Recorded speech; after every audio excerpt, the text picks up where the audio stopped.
Okay. Just want to say hi to everyone. So I'm Kim, currently working at CoinGecko as a PM. I've been with the team for almost 4 years. So today, just want to share a little bit experience about building data products in the Web3 space. And finally, there are two really data infrastructure products in the Web3 space that have been in Malaysia. Just want to share a bit of our perspective. And also thanks Riley for inviting as well. So without further ado, let me start it. So I just introduce myself. I'm going to skip this. So any CoinGo users here? Just want to check. Anyone that used CoinGo before? Yeah, interesting. Cool. Yeah, open for any feedback. If you have any feedback about the product, you can just catch me later as well. Yep. So a little bit about CoinGo in case you didn't know about us. So we are the largest independent data aggregator in Malaysia, in the world technically. So operating since 2014. It have been 12 years since we founded. This April will be our 12 years anniversary. So started by both Bobby TM, which is our co-founders. And what we basically do is that we track crypto assets across the world. So we track um, actually over 18,000 tokens that are officially listed on CoinGecko, and we track like 29 million pools and also like 1,400 exchanges, at 4,000 FTs and 200 plus chains across CoinGecko itself. Yeah.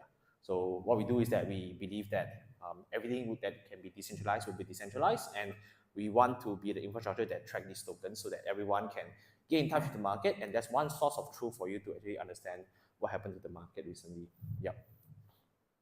So just to get into it, building product in the Web3 space. So in the first part, the topic of the space in general, where we summarize it, which is called, we call it changes, which is there are a lot of changes that happens in the space, and our job is actually to adopt to it very quickly. And then let me show you a little bit, which is across the past 5 years, there are a lot of things change. And what we found out is also that if you don't change rapidly as well as a company, and so the listing direction or your products, right, you actually lost on track. And let me give you a few examples. And after some things I can't maybe discuss too much here, but due to the time limit, but I also can share, there are some competitors that actually, because of they are not making the changes, they actually didn't manage to survive after since then. So the landscape changed, right? So let's say 2010 to 14, right? 15, you have Bitcoin, Litecoin, and these are the only like pure blockchain ledger networks that tracks basically just track one single asset. You can't deploy smart contract, you can't deploy tokens. It's just one token, one coin for one chain, and you can't do anything with it, right? There are a few variations of on top of Bitcoin. So I call it the Bitcoin era and the forks in general. So you have Dogecoin, which is meme. You have privacy coins like Zcash, etc. that comes in. So this is the start, right? So in 2014, when CoinGo started, it's just basically tracking Bitcoin, Litecoin, and all these coins, and just tracking the price, tracking what central exchanges track them. There are no DEXs back then, by the way, so you only can track CEXs and during that time. So we call it native network coins. So in 2016, Ethereum started, right? So you have the World Computer Concept, and people started deploying ERC20 tokens. Now you can have multiple tokens in a single chain, right? You can create anything you want. You can just deploy it, and any tokens can be created in the chain. And also DEX emerges, right? During that time, which is where Uniswap started, right? And all the Uniswap forks started as well. And on top of that, you have more things that was developed on top of it. You have AMM, DEX, you have a decentralized perp DEX. All this actually comes into place as well. Then 2019, right? So you think about it, from CoinGecko 2020, let's say look at 2010, right? During that time, we just track Bitcoin, Ethereum, and Litecoin. 2016, then we need to start tracking like these native assets on blockchain, right? And that's the first time people need to know how to make a smart contract call. I need to know how to make actually a RPC call to get token information. You need to track not just CEXs but also DEXs. And for us, we need to have a formula to calculate what's the real price of an asset. Because let's say for DEXs, is actually the block time is 7 seconds on Ethereum, right? You won't have price every second or every millisecond. But for CEXs, we have price every single second, even milliseconds. So the formula of aggregating the price also need to change. So during that time, we adapt to it, learn how we can do things there. And then 2019, right, you have more chains, right? Let's say Ethereum, the time block time is almost 7 seconds, let's say. When you have things like BNB, Solana coming in, first thing, like BNB is still okay, which is basically a faster Ethereum in some sense. People might argue it's not, but it's actually it's just an Ethereum fork. Then you have Solana coming in, which is totally different infrastructure. You can't use the way we read EVM chains. You basically they have their own architecture to do it. Polkadot coming in, more bridges coming in, right? You have data swapping between two different chains, which is you lock the contract on A, then you mint a token in another chain. Then how you gonna do tally up the prices and all these things? So yeah, then we need to figure out how to actually enable that and track that. So it's 2019, right? It comes in. Then 2021, right? NFT became a hot thing. Okay, people is like, okay, trading coins is not fun enough. We want to trade NFTs. But any NFT have its own value to play. But NFT become a hot thing. Then we start figuring out, okay, how to track this so that users, you start to sell some of your coins to buy NFT. You still can find it on CoinGecko, and we are the infrastructure that can power all these businesses as well. So NFT actually come into place. Then 2022, roll-up technology matures, right? And more rollouts spin up, which is where you can start to see more app rollups and general purpose rollup. Though most of these rollouts actually died nowadays, but during that time, 2022, we spent a lot of time to figure out how to track this. Yeah, so and for us as a product, is during that time is that, okay, given there are so many rollouts that are coming in, each of chain is going to deploy millions of tokens. How are we going to attract them effectively, right? We cannot just up our server massively. We might need to prioritize what tokens to track, what tokens to not track. And let's say you track certain tokens and not the others, then how can you actually get the real price of the asset, because you don't have a full chain history. So there are things that we need to prioritize and think about it during that time. The other thing also maybe it's more from a CoinGecko perspective, which is as rollup get mature and also the L1s, people building more L1s as well, right? Then we start to see tokens deploying multi-chain, right? Last time token only deployed on one chain and they bridge to multiple different chains. So it's like a min and long mechanism. But nowadays you see it's very more normal for a token to deploy on 3 chains immediately, each with 200K circulating supply, for example. Then okay, how are you actually going to get the price of these assets? And let's say given this case, which is they deploy on 3 different chains, and there are no bridge allowed, there are no bridge between the chains, you have different price across different chains. You might have in chain B, the price might be 30% higher than chain A. And actually, what is the real price of these assets? So these are the things that we start thinking about and start to adapt and find out actually what we can do around there. Then 2024, meme coins come in, right? So this one is more straightforward to track, but in general, there's more volume. And funnily, we found out that last year we have so CoinGecko have a report of like, we start tracking all the meme assets and meme tokens because people are trading it, right? Our users want it. If you can't find it on CoinGecko, you just go anywhere else. Make sure make sure we can actually adapt it while keeping users safe, right? Which is certain tokens, if it's very risky, we know we're gonna rug, then we don't list it, right? We tell users, give our user the awareness as well. And also because of meme coin coming in, we actually listed way more tokens than before. We have to adapt to it. And the other thing also we found out in 2026 is that, in 2025 is that the number of date tokens, which actually dropped more than 99%, actually was the highest we had in the past history, which is like, I think 20 millions in 2025 alone. It's like 5x or 10x higher than 2024. So people say there's an AI slot, but there also is a meme coin slot as well. It's happening in 2025. So we just want to share like things that change in the industry and how we generally like try to adapt to it in general. And that's like what we have to do. Yeah. So okay, one second. Okay, so what language change mean for a product? I think I mentioned slightly it happens. 2010 is like mainly happening on sexes, so we track sexes. 2016, the tokens deployed on chain, happening on DEXs, we start tracking DEXs. Also, we start tracking like tokens on chain.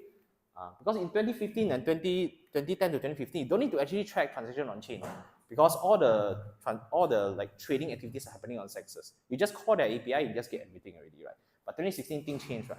And 2019, right? Multi-different chain. Okay, how you bridge the tokens, how you calculate the price comes again is a challenge.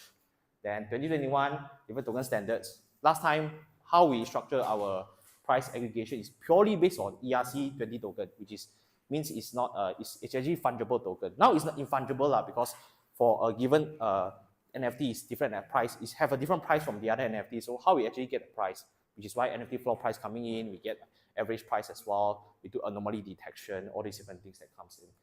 2022, lower MP to start L2, L3s. Okay, then the challenge here is that every few weeks there will be a new chain coming in. Okay, how can we scale our operations to make sure we track all these different chains? 2024, more tokens coming in, more launch pads. So I also share that not just token deployed, but there are tokens that are deployed, they are not real tokens, which are still tokens that are not graduated yet. Okay, then how we track this token? And let's say when this token graduated, how we track them in the first place immediately? So it's something that also we start to play around to figure out how can we track this. And you can see the standards and the industry actually changes almost like 1 to 2 years in general. And it's not just small changes, it's big changes in general, right? From deploying chains to deploying tokens. And back to deploying chains again, and somehow come back to deploying tokens, and now we are doing tokens again, which is basically RWAs or tokenized gold recently that's very hot. And how can we track that? So it's something that we always come kind of like see what's in the industry, see what our users want, and we have the data to back that as well. Then we work towards our roadmap to enable that. And during this time, we actually found a lot of some of our competitors actually dies off because they don't have that. So one of our competitors actually during 2019 years time. So 2019, so last time in 2010 to 2019, you only have the top tokens, which is Ethereum, Solana, etc. Right? But that's a time where DEX token comes in. Your Uniswap, your meme coin, your like basically all your food swap coming in, your pizza swap lah, kimchi swap lah, all coming in, right? And these tokens is something that people trade, and people started doing like yield farming, all these things, right? Then one of our competitors, which were bigger than us, actually say that, yeah, this is not something we want to do. It's bad to the industry. It's not something that we want to offer to our users, which is why they don't do it.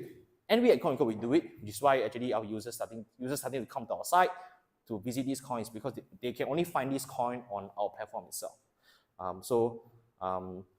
Adopting, so what we, and since then, the platform actually dies off, and sorry after they get acquired, because they actually can't sustain their business in general. So what we learned throughout this lesson is that definitely like make sure your user is first, what the users want, try to offer that. We have some principles there, which is like safety, all these things actually matters, and adapt throughout the journey, which is something we always tell ourselves. And that's basically it. And the next part, so I mentioned about landscape changes, right? The next part I'm going to mention is more on type of data matters. So this one is something we have a thesis on for some time. So the type of data, in the data, Web3 data space, right, the type of data actually matters way more than anything else. So you think about it like, the type of data, you have price market data, which is what CoinGecko tracks. You have like performance data, which is some of these like technical people tracks. You have fundamental data, which is something like DeFi Llama, they track TPL, revenue, etc. Right? So this data matters, right? Because all these decisions influence your go-to-market and business strategy. Let me give you an example, which is let's say today you talk about revenue data for a chain. How often will you actually want to check the revenue data for a chain? Like the frequency of checking, right? Maybe like once a week, once a month. So if you think about it, you only check once a week, once a month. Then you have, let's say you have 1K users, right? In a month, how many visits you're going to get? You're going to get 1K, most likely 2K, right? But let's say you are tracking crypto prices that update every second, right? And how often users are going to come to your site to check prices? Maybe once a day. Given the same amount of users, which is basically 1K users, they come in once a day, means 30 times per month. So at the end, you get 30K visits compared to 2K visits, right? So in that case, your business maybe can move towards a consumer business in that sense, for example. And your goal is basically, how can we get this data to as much people as possible? Because they're going to visit very often, and I'm going to have a business model that can support it. So like the type of data and frequency of update is pretty important here, right? And that's my personal opinion, not representing CoinGecko, is that the longer your data actually updates, right, means people only need to consume data once a month, the more premium you need to make it be, right? If you're not going to make it premium, like you're just not going to have retention, as user retention is one. Second thing is that you just basically can't deliver much value to the users, right? If in the order of needs of humans, right, then it's like things that you need to change, visit once a day and once a month. Once a month is not something valuable for you, and you're not going to pay for something that you only check once a month as well. So that's like how the frequency of data and type of data actually matters. The second part is I would say on-chain or off-chain data.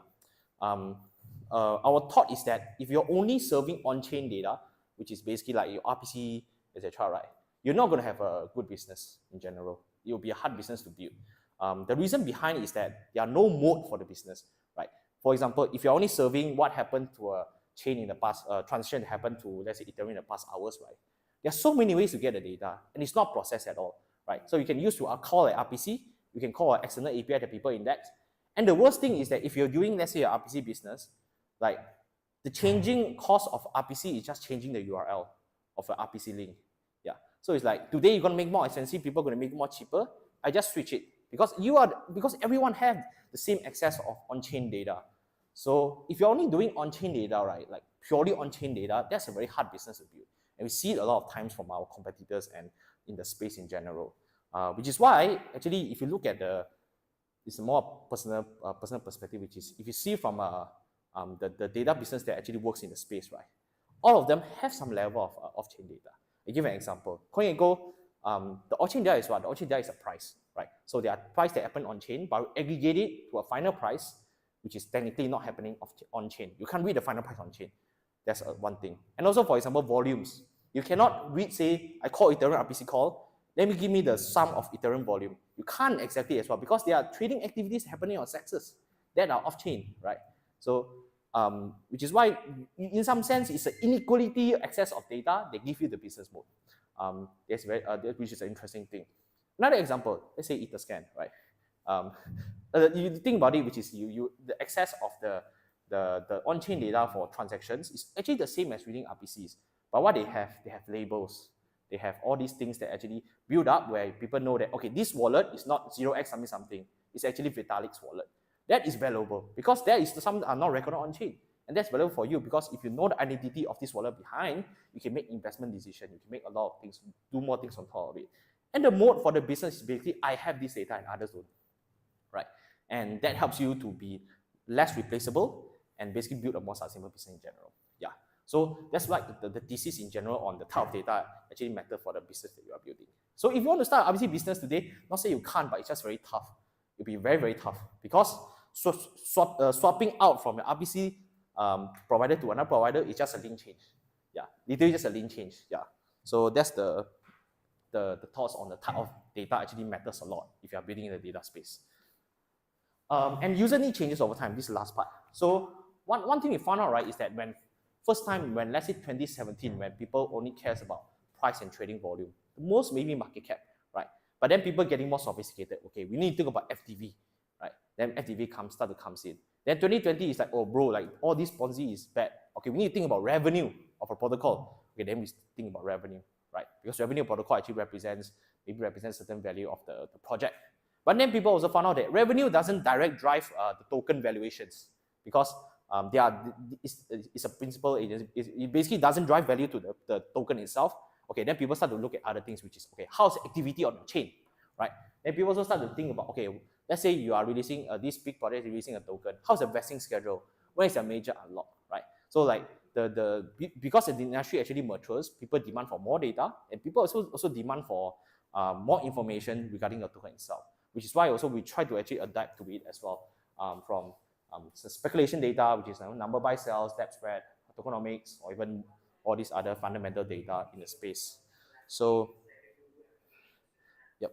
So what we learned throughout the journey, right, is basically first thing you understand what your users demand from you and adapt to the landscape changes. So you have a set of users that you work with very closely. We have like a small like UXR user research group that we talk to them very often. They have any needs, we just listen to them, see what we can play around with that as well in general. And sometimes when building a product, sometimes people will say that, yeah, the experience is the most important thing, which is your UX need to be sleek, your site need to be fast. What we learned in 2020, 2019 time is that our site is like a bootstrap site. It's like the UX is not good. But what we have is that we have the data that others don't have. And what we learned during that time is that your data matters more than your UX, for example. You have that data, you can't find it anywhere, that matters. People will come to you, even the site is super clunky. I was thinking about it, looking back in 2019. There are no DEX screener. It's something, maybe some of you will know, there's a product called PoolCoin, right? It's super bad UX, it's the worst thing ever, but people use it because it's the only option. They have the data that others don't have. So in the data business, sometimes the data that you have matter more than the UI or UX that you have, at least as a start, to bring differentiation in general. So that's one. The second is data sources, so semantic sources to blockchain. So now we also find like there are more and more ways to get data on chain and off chain. So for example, right, nowadays, maybe we talk about meme coins. Meme coin is just reading on chain data, but you have more creative way to do on chain data, right? Because meme coin trader, they care about which are the particular big trader that actually buy this coin, they will pump this token up, right? So they need to know who is behind it buying this token, right? So you might need to do things like wallet labeling to connect, which is or this wallet actually buy this token that is successful, and now he buying this token. So like, this meme trader will actually know that, okay, how can maybe I should buy this token due to the historical record, right?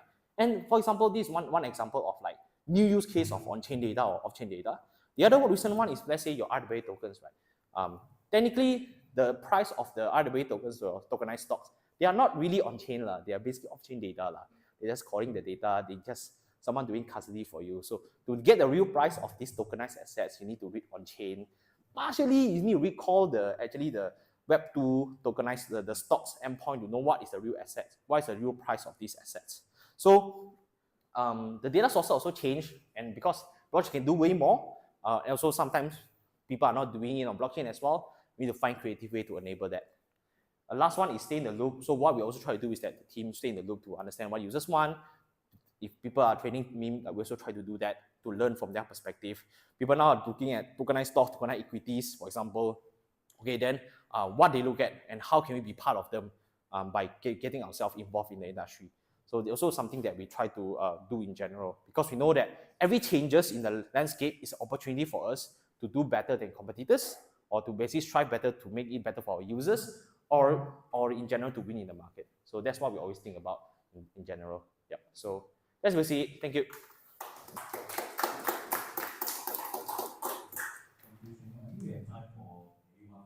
Yep. Yeah. Any questions? How can you trust the centralized data sources? For example, what if finance manipulates the forums? You check each case of the trading. Yeah. So we actually do that. So what we do is that we are not just tracking what actually happens on their API. We also check actually what happens in their interface. So you go to the interface. For example, the API say they have 20K volume. But you go to their interface, it's showing 10K. So we know it's actually partially fraudulent. So that's one. Second thing we also do is basically we actually, like, in some sense, we have like contracts with some of these sectors to ensure viability of data. If one day they are actually not being honest with the data and we found out, we'll delete them from our platform, and it actually affect the trust of these exchanges in general. So it's also like, because the whole thing is happening off chain, there are no like, it's when happening off chain and not on chain, you don't have a very reliable way to verify the data. So what you have to play around, which is like, you are on our side, we're going to give you distribution, and if you've messed up, we're going to delete you, and you're going to affect your reputation as well. So that's this trust factor that comes in general. So we don't have a very good solution, to be honest, and this is what we actually doing now. But also we have like a lot of like code that actually help us to detect, are there any chance that the data is actually inaccurate? If they are, then the team will actually investigate it. And we have very aggressive delete mechanism if they really give fraudulent or fake data. But yeah, that's one part, but that is tricky, right? So let's say you say inaccurate data or fake data, right? So the other part is like, is wash trading fake data? So that's also another question to answer, which is, wash trading are technically not fake data. They are real data that is manipulated. Okay, then how can we detect that? Which is something we call a normalized volume. So we have normalized volume metric, which is like, we kind of know how many volume they're going to get. If it's getting super high, it means something is wrong. And we have a normalized volume to know that this should be the real volume of the site itself. So we also try to use like counter metric. We try to have counter guardrail mechanism to understand what are the real volume of these exchanges as well. Yeah. Thank you very much. Yeah. So let's give the team more. Cool. Thank you. Next up, we're going to have Aspa from Interscan. Speaker, Nico, speaker. Oh, my.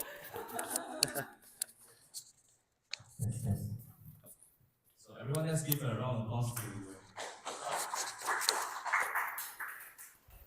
All right. So hi everyone. So thank you for coming, and thank you the organizers for inviting Interscan. So my name is Asfar.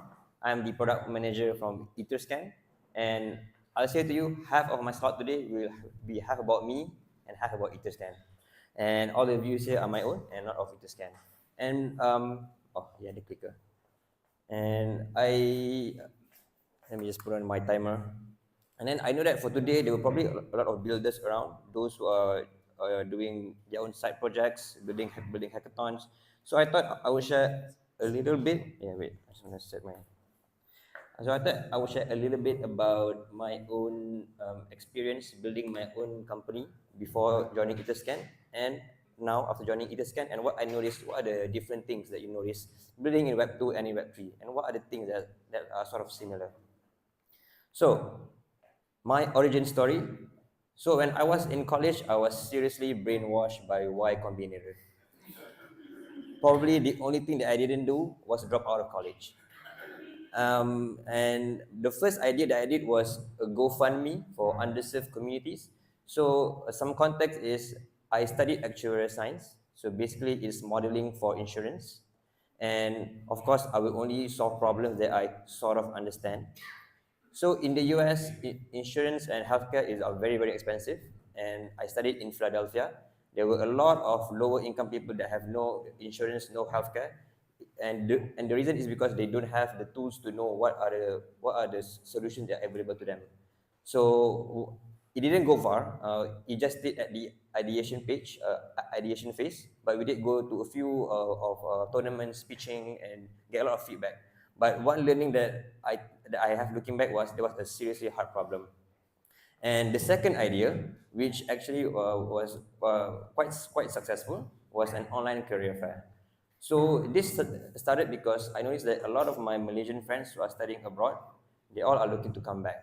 But then they can only start their job search after they graduated.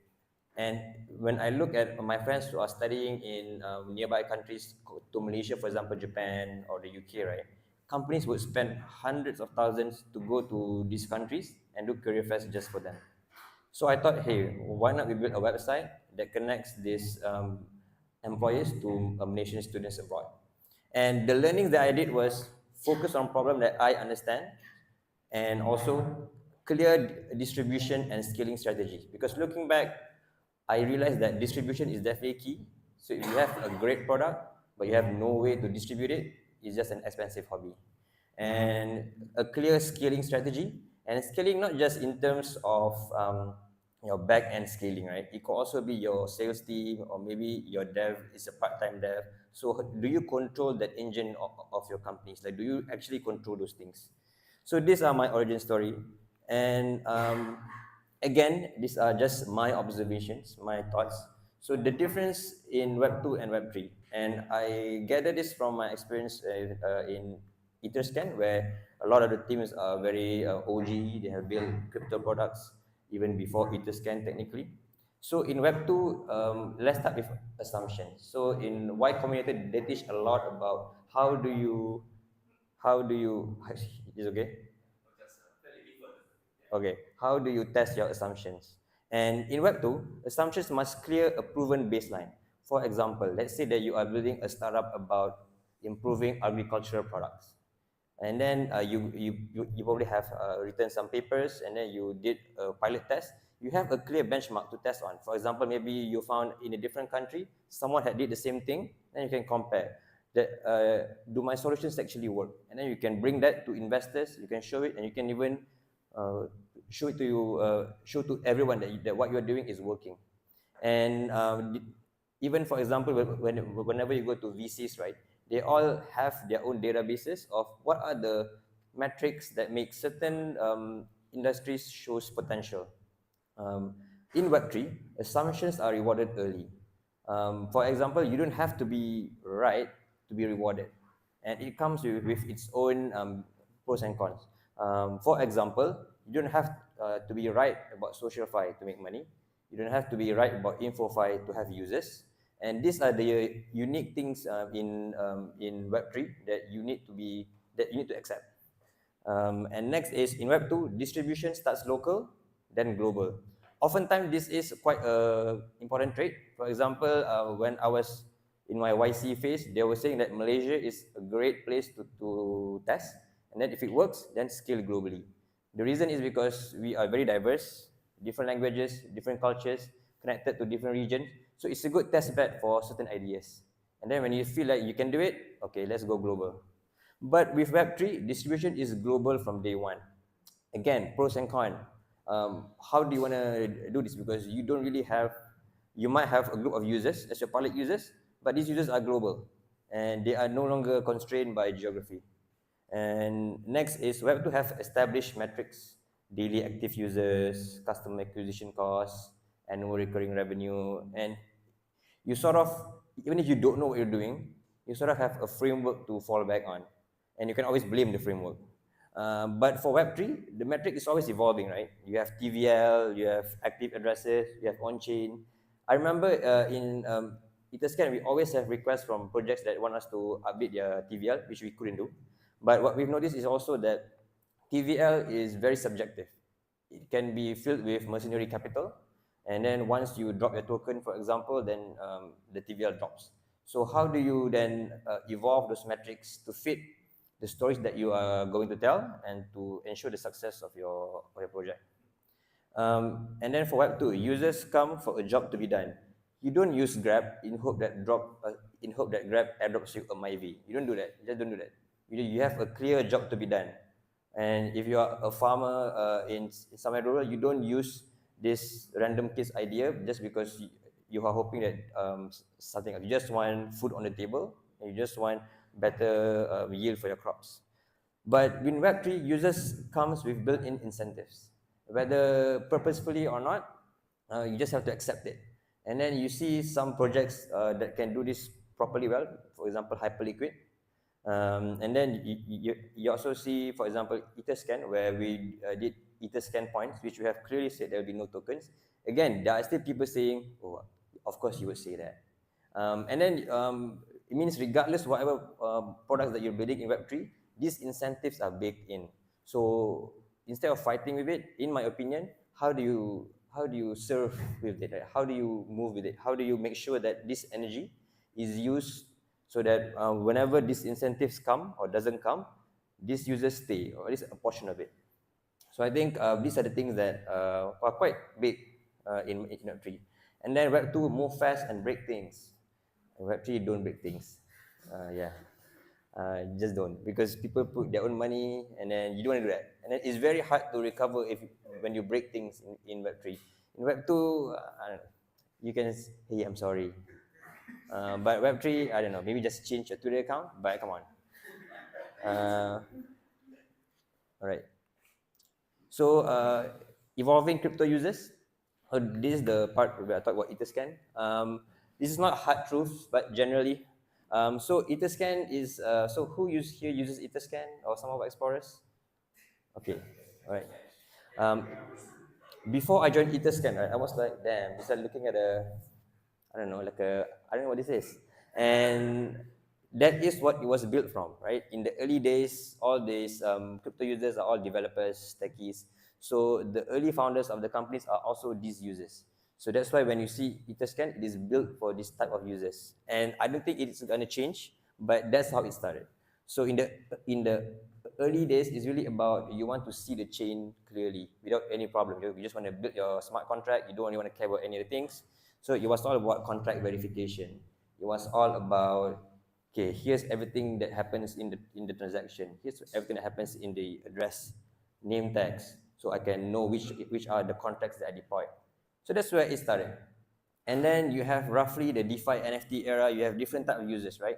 Who I want to see this JPEG, this images, or I'm doing trades, for example. So we have NFT tracker. We have advanced filter, which is still a bit technical, but essentially you can apply some complex filters. So you can see if they are doing, like, you can filter by NFT trades, you can filter by projects, and address labeling, which Kim mentioned, is essentially more detailed labeling. So you know, okay, this group of addresses belongs to Uniswap. This belongs to SushiSwap. But then again, we couldn't predict this. So it happened, and of course, on our end, we would wish that we could have anticipated it earlier, but we couldn't, and it's almost hard. So it's always a game of catching up with the changes that happen.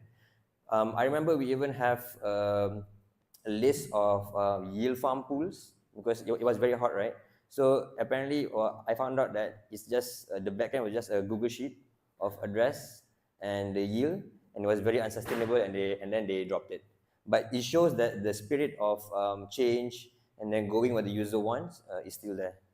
And then now mainstream, I guess incoming mainstream. So even for us, we are still trying to find the answer. So how we approach it is users now have addresses in different chains. So we have multi-chain portfolio, for example. You can quickly see your balance in a single address across all chains. You can have groups, and then you can quickly see your portfolios, transaction action. So before this, users don't want us to aggregate or give meaning to a transaction. They would say, we just want to see the list of transactions. But now it's different. Whenever I go to conferences, there are actually more people that don't really use Etherscan as much because maybe they are designers, but they do find themselves in Etherscan. So what we try to do is we sort of summarize these transactions. For example, user A is doing swap on Uniswap. User A is withdrawing collateral on Compound. And these are the things that we are trying to do to make it more friendly for the mainstream users and simplified UX. But again, it is still the core users are developers, so we still don't run away from this. All right, so Etherscan for builders. So I am a non-technical person, so I have been the guinea pig for our developers, especially for our API docs. So it's just a QR code for our API docs, but essentially for vibe coders and developers to build and scale. So I've tried skills and MCP. So MCP basically you just connect your AI model to 60 plus chains, and it was very hard for me to set up my own MCP agent. So we have one now, so you can easily access Etherscan MCP using your favorite LLM. Recently, we have skills, which is way simpler than MCP. Basically, it's like an open source package. So you just install it, and then you find Etherscan. It's just an instruction for the LLM model to follow. For example, maybe you have a complicated app, right? But you want to have a simple widget to show users balance. You don't want to think about that. Then you just tell your LLM, okay, use Etherscan to create a widget to show users balance. They'll do it for you. You don't need no MCP. Basically, the skills is just a markdown file to just show you exactly what does the LLM need to do. Etherscan API. So finally, single account for all 60 plus chains. You don't need to change your API keys. It's just single API key, single dashboard. You just need to change your parameters. So it's definitely easier. And smart contracts. Verify, inspect, and interact. So recently, Vitalik shared that he was on the move, and then he wants to check who was the latest owner of his multi-sig wallets. So you just go to Etherscan, and it goes to a tab called Read Contract. Basically, it shows the latest owners of the his multi-sigs. So I guess what I'm saying is it might be a little bit intimidating to use, but if you are a developer or maybe a product person, it is actually a very simple tool just to quickly check, quickly debug if something goes wrong. And yep, so I am trying to build my own simple apps. So skills and MCP is definitely something that I use now. Etherscan for everyday users. I guess if you are just curious about what's happening on chain, just go on Etherscan. We have private tags, so if you know your friends' addresses, just tag them. And then the cool thing is, whenever you just browse Etherscan, right? If your friend's address is there, you will see it being swapped. You say, oh, okay, I see that sending to Sam. I don't know. So and just start slow. Eventually, you see that you have like a long list of your own address book. So it's pretty cool. Verify on chain. So double check transfers and interaction. So there's a lot of cases of address poisoning. So address poisoning means, let's say you just send 1,000 USDC to an address, and then maybe for the next time you want to transfer, you just check your wallet, and you just check your history, then you just copy the last address. But hey, it's an open source system, it's dangerous. So what happened is there's a lot of cases where we have like scammers or phishers that have their own bots to send fake transfers to your address or simulate as if you are transferring them, and then they copied the first few and the last few addresses of your own address. So if you're not careful and you're just copying straight from your wallet, you could be copying from a different address. So we have a whole article about that. So, but then if you go to Etherscan, you can see that we actually sort of grade out this transfers. So usually that's what I do. If I want to move my coins or do transactions, I just go to Etherscan first, and then just copy my address from there. Because this is a problem not just for explorers, but especially for wallets, because it's a very hard problem to solve. And address labels recognize apps and entities instantly. Okay, actually I think that's all that I have. So Etherscan as a product stack. So I think Etherscan is a useful tool for everyone. It should be used as part of your own on-chain life. If you are a developer, it should be used actively. And then, for example, every new change that we support, we immediately have their basic APIs. So you don't need to worry about whenever a user send a transaction, is it successful or not? You just focus on building your products.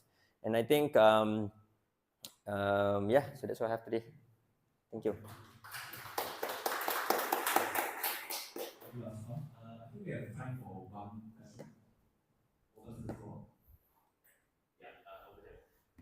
Yeah. So with this kind of guy, it's very without product, right? There's a lot of complicated stuff and a lot of complex different categories and different types of things that users are looking for.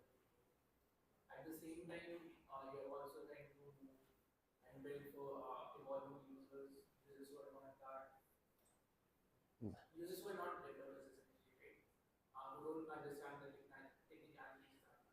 So how do you balance the complexity of the product as well as the simplicity? Yeah. Sorry. That's okay. So the question is, how do we balance the demand from non-developer users versus developer users? Because both sometimes find themselves to our product, right? We're still trying to find the right balance, but what we notice is we can win both camps. So what we try to do is we will not alienate our power users, which I think what most products should do. Because if the core users that are still using Etherscan are developers, we will still push out features that are developer focused. But for non-developers or non-technical users that comes, we still sort of expect that you have a certain level of understanding, and then we will try our best to create features that's easier. For example, transaction action, that summarize a transaction, what's happening. For example, advanced filter, where you can filter type of transactions. For example, I found there's this HR person that is using our tool to have a CSV download of their payroll. So basically, they use the advanced filter the address that they use to pay salary, and they just download it. So we do still expect some level of understanding, because it is still, at the end of the day, a developer product. So that's why we have our own normie product that we are still trying to improve, which is BlockScan, which is our multi-chain explorer. But then again, we also want, it's also a question that we ask ourselves. Will people still use Block Explorer, or will people be use just their wallets? So I think what the cool thing is, we see that they are still coming to Explorers, but it's up to us on where do we meet them. Do we want them to meet to go to where we are, or do we want to go to meet them? Yeah, that's all. Okay, thank you. Thank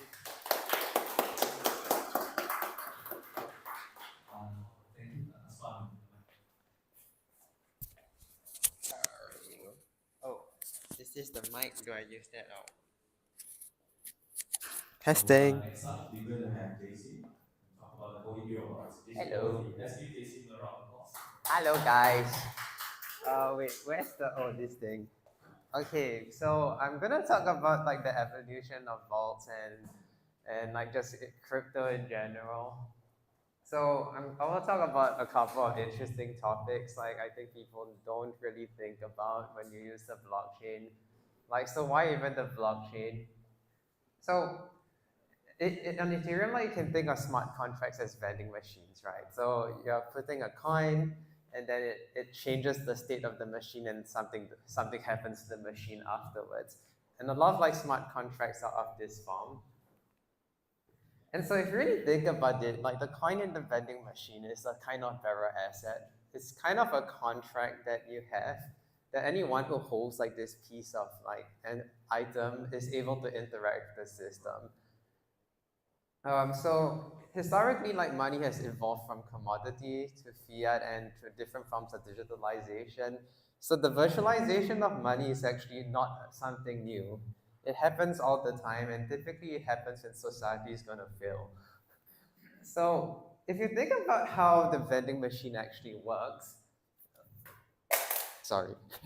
Yeah, the reason why you aren't going to just simply take a hammer and smash the vending machine is because you're going to go to jail.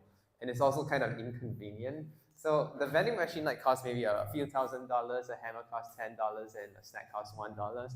Um, like, why would you just try to go pay a $10,000 fine and go to jail? Like, why not use like just pay something and just get the snack? And so the thing about bearer contracts historically, it only really works with law enforcement. So now come Ethereum. Like, how do you actually enforce like something on Ethereum? Like, it's due to consensus mechanisms. You have proof of stake, proof of work, and you can technically force a double spend attack on Ethereum, but you also grieve yourself by essentially trying to buy so much ETH and then afterwards burning the ETH by forcing the double spend. And so compared to like a vending machine, Ethereum now has like this ability for you to program additional logic on top of it. And so it's kind of like a Turing machine, but it's like bounded because you have gas. And so let's introduce like one of the most important use cases of Ethereum, which is called loan sharking for nerds. So have any one of you guys interacted with a lending protocol on chain? Amazing. I guess you guys are also loan sharks. Yeah. Okay. So okay. Let's talk about the biggest loan shark in this case, which is central banking. So central banking, like people take it for granted, but it's actually really the devolution of commodity money, right? So for commodity money, you start with gold, silver. There's like a finite amount. So now like you have some guy who can basically print like infinite amount of paper money. And so it really started, the central banking really started the Bank of England. And so why is it called fiat money? It's called like, it says let it be, but it's really like fuck you. So it started off, like the Bank of England started off after William III actually won like the war.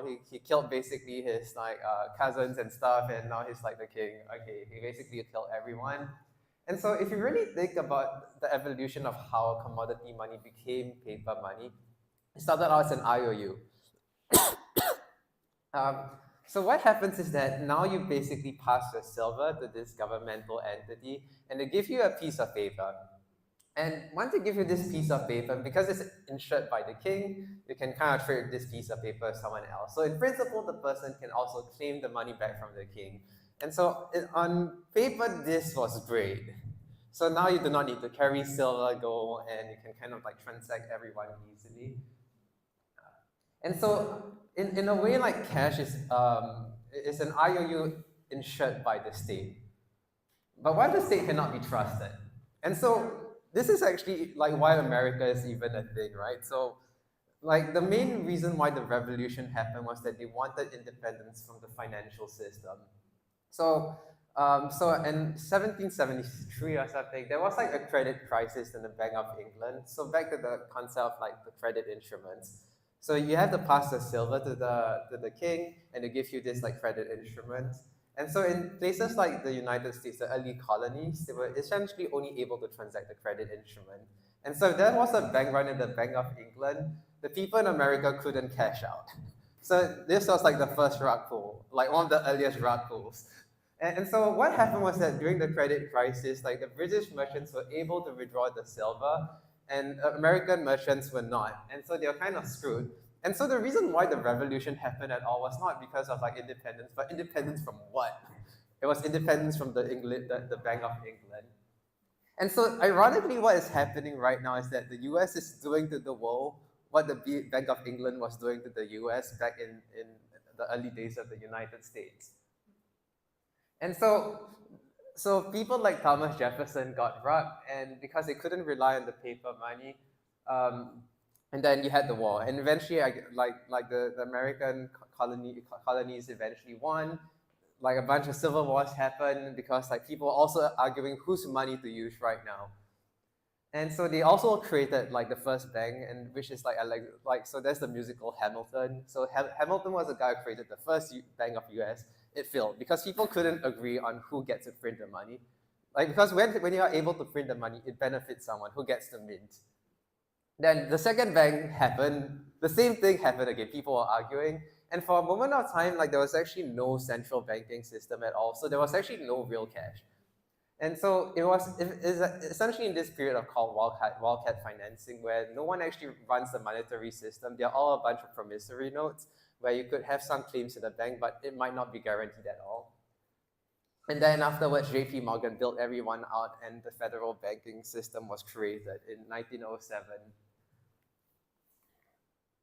So this actually brings, I think like people are now talking about stable coins because of the Clarity Act, right? But is it actually stable? So the stability comes at a cost, right? So it's not free. Everything in life is not free, including stability. So if you really think about it, fiat is firstly an IOU on commodity assets lent to the government, and now stablecoins is basically a claim on a claim. Okay, so each layer of the claims introduce new elements of risk. And so the thing is that when you're talking about yields in stablecoins, like in a perfect world, if information is known and there's no uncertainty, there would not have been yield. So the yield is only happening because like you do not know what is happening. And so if you do not know where the yield is coming from, you're typically the yield. So this is one risk like I think people don't really talk about, but each layer of like counterparties increases the risk, right? You have some unknown associated. One layer, you add one more layer, there's also one more unknowns. So now you have Circle, you have DeFi protocols like Aave managing, you do not know like how secure actually. So Aave seems like fine, but there's periods of times they had bad debts. Morpho also had bad debts with stream finance like recently. And also like, are you really sure that the over-collateralization models holds when the collateralization system cannot be trusted to begin with? And does the liquidation mechanism actually work? And so a lot of the yields coming from like stable coins come from like the treasury yields, and it's all a function of like the macro economy. And the reason why it tracks it so well is because like it's really a function of like the speculation and trade on these treasury yields. And so, for example, if you're trying to get yield on chain, you can technically also, if it's lower than like the interest rates offered by the US banks, you could lend US dollars, like borrow the dollars, put it in treasuries, and then there's also the carry trade. So different countries have different rates, and so you can pocket the difference. And so the reason why the market is kind of wonky right now is because Japan is also in a very weird state. And so the Japan is dumping treasuries, and the US is trying to lower the interest rate, Japan is trying to increase the interest rate, and now the carry trade is gradually unwinding. And so it's kind of interesting right now because like there's also the Clarity Act and there's more further regulatory changes. And this kind of like is the reason why you're seeing things like Athena stablecoins showing up. But if you really think about it, things like Athena are not actually like cash. They are cash instruments, but they're fundamentally tokenized like risk positions in a hedge fund. So is it truly stable? Think about that. So the interesting thing I think in crypto is that people are not really like aware of like the risk to return spectrum, right? So when you draw like the risk to return spectrum, people tend to draw things like bell curves. But if you really think about it, do you really know all the risks involved? Like if you don't know all the risks, is the variance of like your investment actually finite? So it's really more like a fat tilt distribution rather than a normal distribution. And so the best investment strategy is actually to spray and pray. So I don't think you can really do better than that. And so now, so you had Morpho, like Aave and stuff, and now I think one key function of on-chain vaults is like trading. So really like everything that happens on-chain, like from these bearer instruments are all very degenerate stuff. And so this is like the state of Web3. And I think there are some interesting things, right? So a lot of things that have been implemented in crypto were all skeuomorphic to like TradFi systems. So central limit order books are one thing, and now you also have Hyperliquid, which is a central limit order book. So it's not like to say clubs are bad.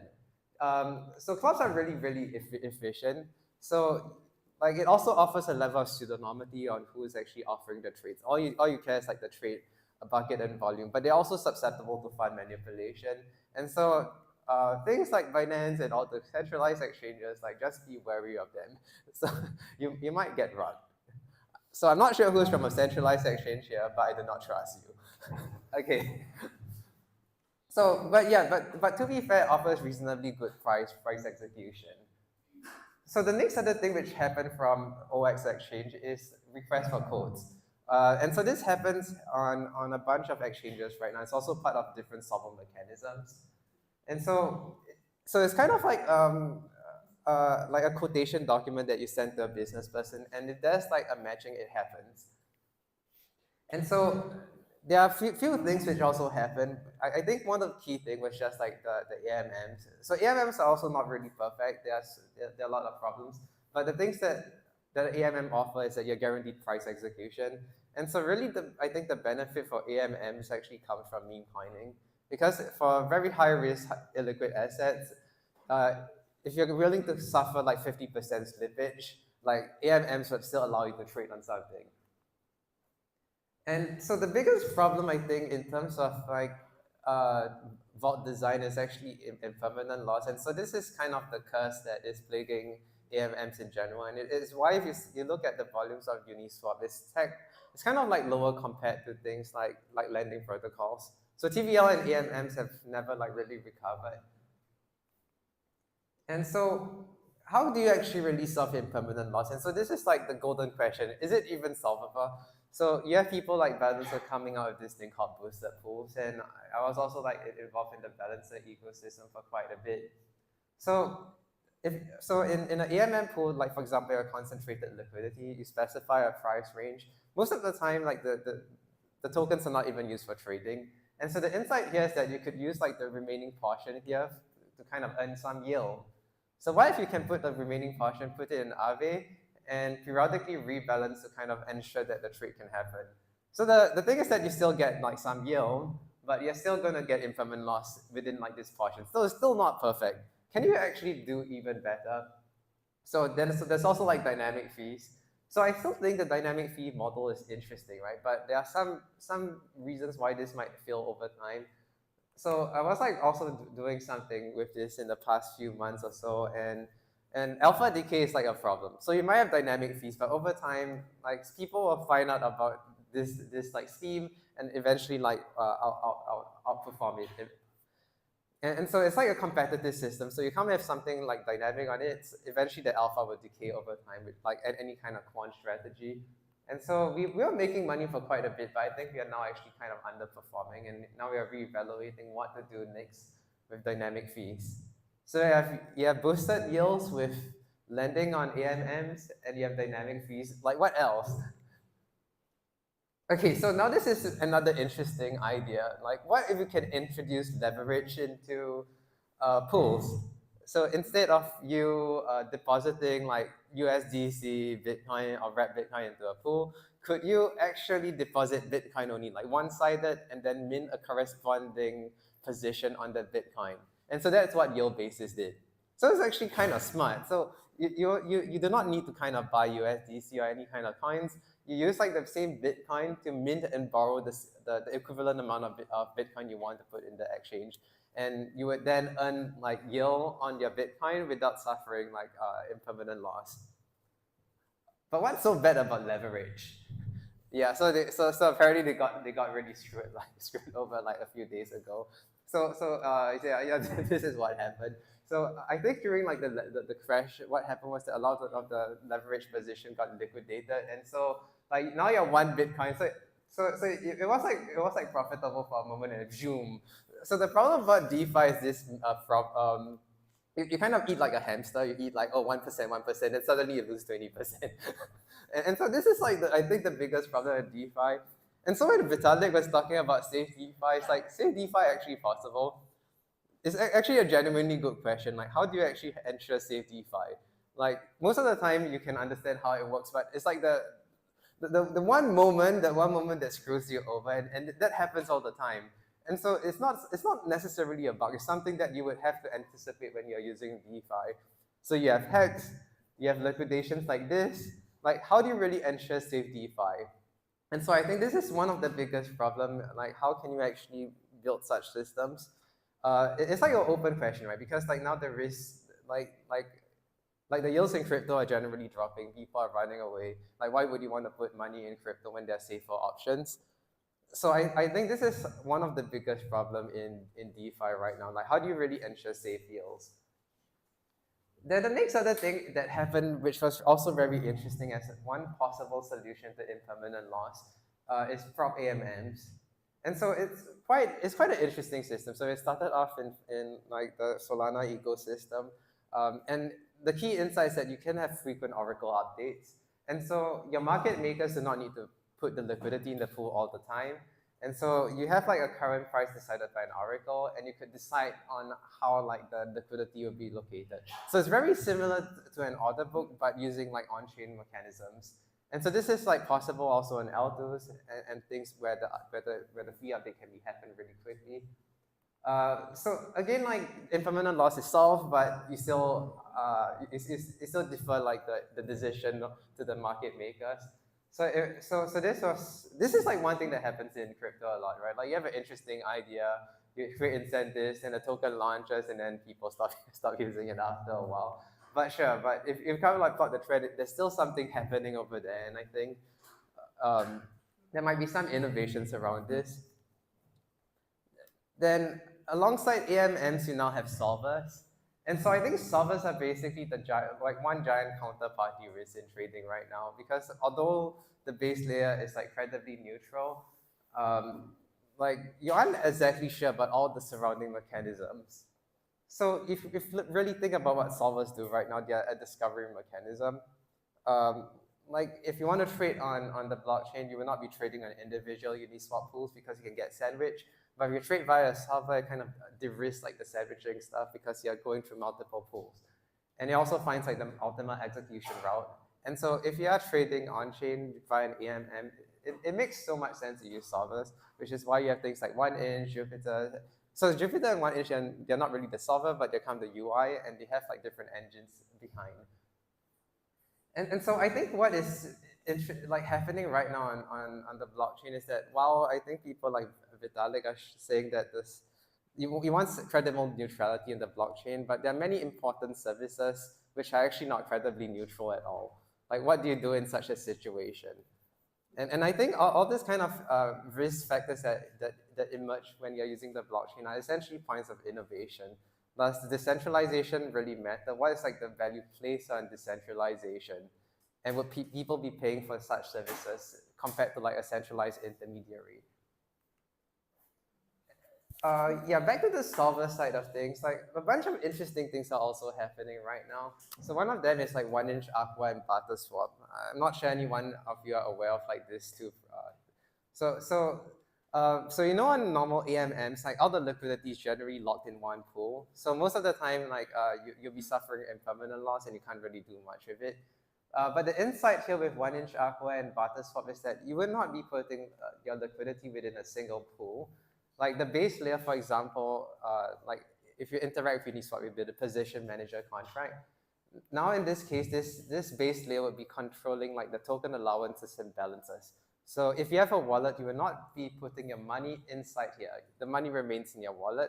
All this layer does is to account for the liquidity as well as like the balances in your wallet itself. And so now the solvers have an additional vehicle to kind of interact with these systems and trade directly into people's wallets if they have the acquired approvals. And so there's some like benefits to this, but it's still kind of unclear. It's very new. I think it's like launched in the past few months. So it's also unseen as to whether does it really solve impermanent loss, and is the yield actually again free? So back to the the first couple of slides. Like if there's yield to begin with, there's some uncertainty and a risk of loss. Otherwise, there's no such thing as risk-free yield, including treasury rates.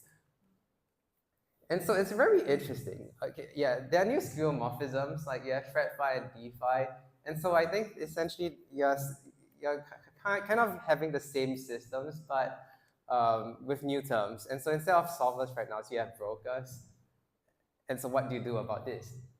So I think I might not have time to go through this slide, but I have a bunch of crazy ideas. I do think agentic commerce is kind of really interesting. So when people think of crypto and AI, they think about, oh, I have an LLM, it transacts on behalf of me. But the reality is that LLMs do not have any decision fatigue. They're not biological organisms. They don't have the same things that we kind of want. And they kind of react way much faster. And blockchains are probably the best vehicles for agents. So I think these are some hypotheses. I'm not sure how true it might not happen, but if it happens, it'll be kind of crazy. So I think like nano payments become possible. So in the mobile era, there's micro payments. What if you have streaming everything? Instead of streaming services, could you stream payments, insurance, ownerships? And so you're thinking of real-time demand and pricing. And also, maybe you don't even need a UI in the first place. So if everyone has a cloud bot, like, do you really need a UI? Could you just ask the LLM, what's the purpose of a UI right now? And so you also have things like prediction markets, right? Why have a combinatorial market? So instead of having like one or two, a yes or no option, you have things like this. Like, will China invade Taiwan? Will US inflation exceed 5%? And so it's not like, it's a combination of all these kind of things, right? Because like a human, like, how the fuck I'm gonna price this, but AI might be able to do this. And then you can have more conditional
reflect on like what it is that I am outside of work, to stop and like not get like too hung up on your laptop and always taking your laptop all the places. And like to be something outside. So yeah, like how many of you guys were like feel sometimes that you get too consumed in work that stuff outside of work is like you don't want to attend to it, and like things like kind of irritate you, and like you're just like I don't want to give time to this. I just want to do what I'm doing. Yeah. So I'm not saying that being obsessed with something is like it's wrong or anything. It's what makes us create stuff and create stuff. And yeah, obsession is needed, but we do need to sometimes get back and reflect what we are doing, why we are doing, and it's something we are doing. It's not something we are. So yeah, and we could do that in different ways. Some people find it through writing, through whatever they know to do apart from their work. So recently I've been like thinking about like what are the different ways, like you do not always have to like see how people are doing it. You can find it in your own way. Like I found it through writing because I gave myself the time to soak myself into it. Like I left work and I had the time to put myself into things that are making me so uncomfortable. Like I had the time, but not everyone can leave their jobs, and you have to like to actually stay connected to your creative self and stuff. You got to do something about it. So I've been thinking like because we are all builders here, so we do not have to go to the creative stuff like writing, painting, and whatever sounds creative. But we can also find our creativeness in building, and we can build something. We can design systems, not always systems, but we can design something that helps us that helps us in a way. We're not building for someone, we're building for ourselves. Like I will so when I was into writing, I got into writing and sharing it with people, connecting with them. So I built something called Breathe, and I will share it with you guys. It's very simple, but it felt really good to not make an app just about its features, but yeah, I built it like a storybook that not everyone could write. Like I felt for myself that I can't write to raw paper. So I just found that yeah, like I don't know how many of you guys have used GPT to just share your thoughts and just like burst it out when you don't have anyone to like talk to. So yeah, I just felt that it was helpful to me. So I just built something that I don't have to go to multiple apps to do that. I can just go one place and do that. So yeah, get to the app, you're just reflecting. You don't have to say like a lot. You can just share a word, like what you're feeling, anything. You just have to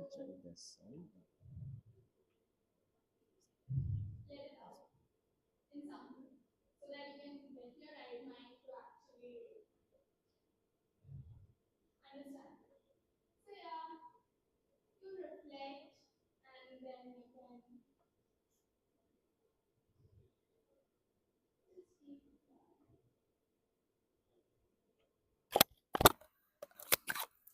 Testing, testing, testing. and then once you're just done talking. Oh, Sorry.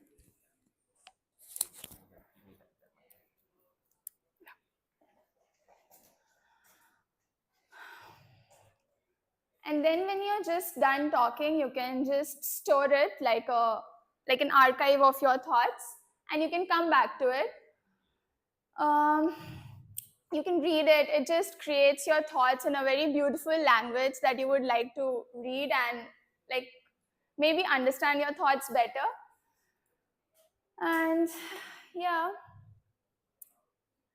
you also can share it. Now, there is one thing that we journal and we understand our thoughts.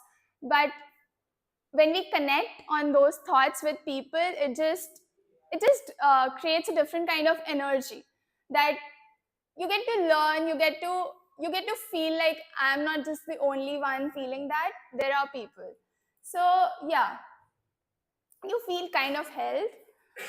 So yeah, you can share it with people, and yeah, with different kind of tags. I also made it in the way that you can find people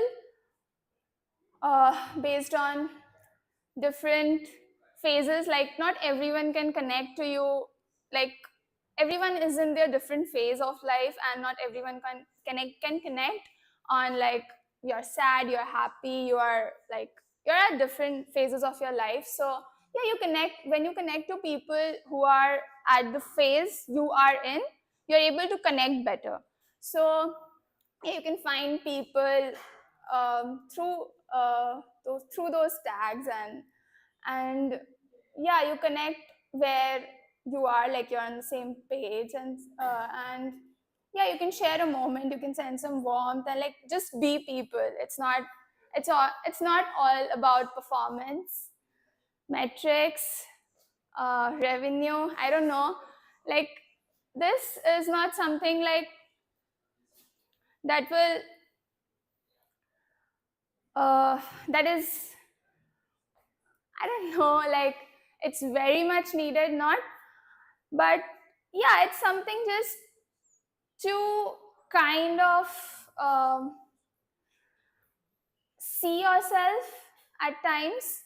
Like I kind of like one metaphor I'll share. Like, see life, I will just stop this for once. Yeah, just uh, just see life as a game, and you're a player in that game, and just step back at times to observe the player that you are. You're not like, you do not get so into the player that you just stop seeing yourself. So when you observe the player, and when you're seeing that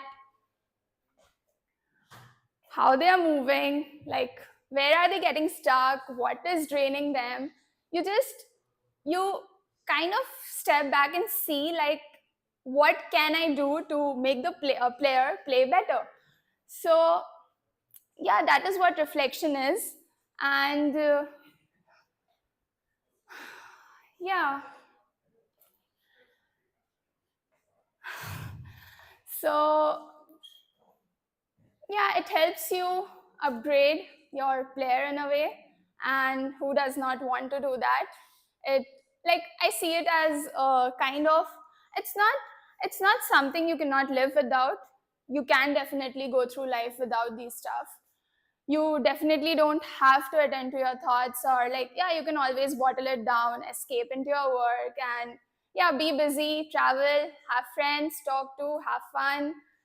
You will just not be able to like sit without doing anything. Like, to sit without doing anything, without having anything is I feel the, like, many of you might feel like disconnected. What is this? Like, we were here for a technical talk, but yeah, I'm just gonna say this because I feel like when I was into building, I was like that person, and I just felt like I don't need this. Like, my sister used to say, like, Disha, you need to like just be idle sometime, and like I was not able to. So I just felt like when I gave myself the time to sit, I really felt like I can do anything. Like when I was able to sit by myself, like I kind of felt like I just upgraded myself, and I just felt like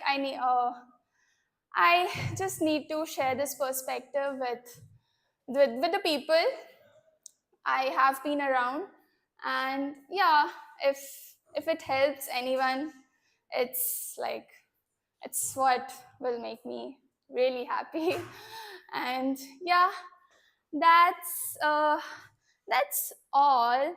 Let me just 1 second.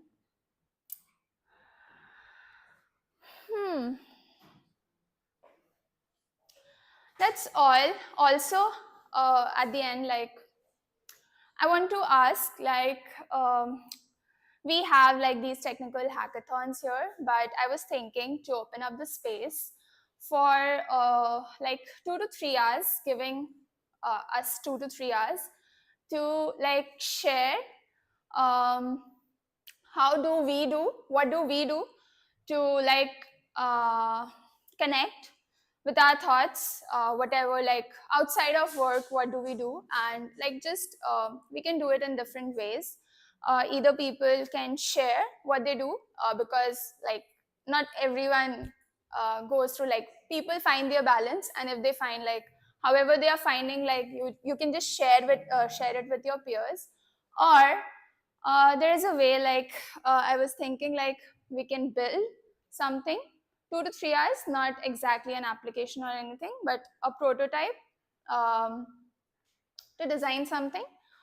So let me know on TG or the organizers if you guys would like to create that kind of space to build something like that.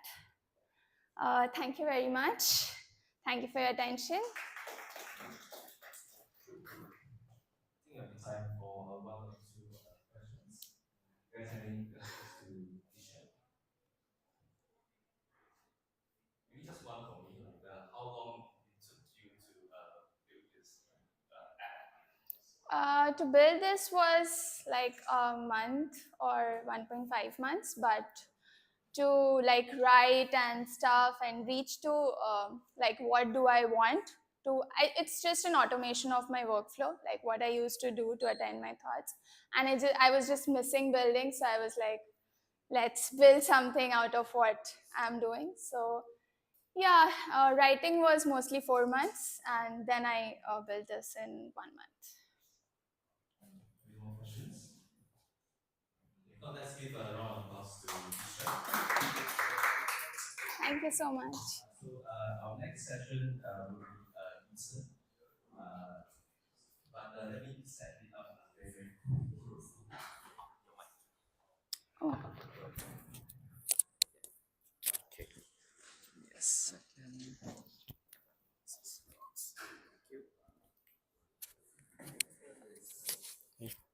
Is the last slide. Yeah, correct. Oh, good.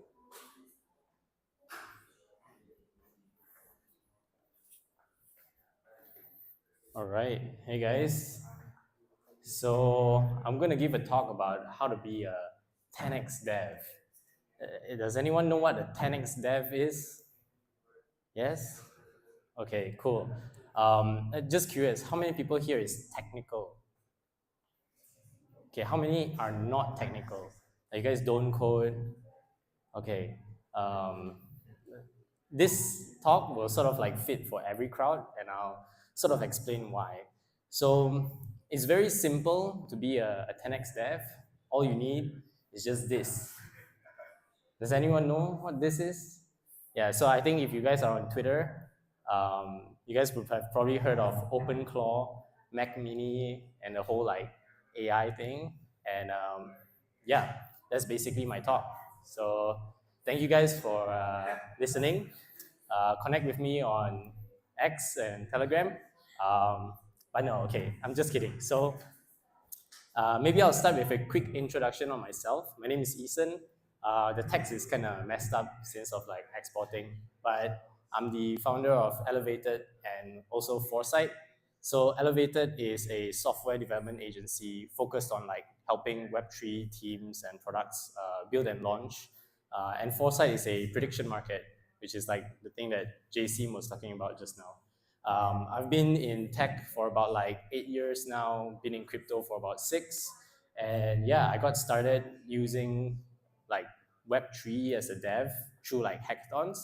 I don't hack as much now anymore, but I still do like host or mentor or just like judge hackathon events globally. I do sometimes mentor people like personally, but I'm not a life coach. But if you guys ever run into problems, feel free to just let me know. Okay, so maybe I'll give a bit of context on why did I decide to give this talk.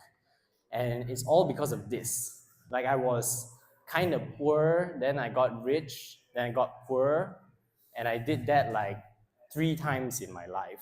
Like literally 3 times the charm, okay? So the first time it happened was I got into crypto in 2020, like really early 2020.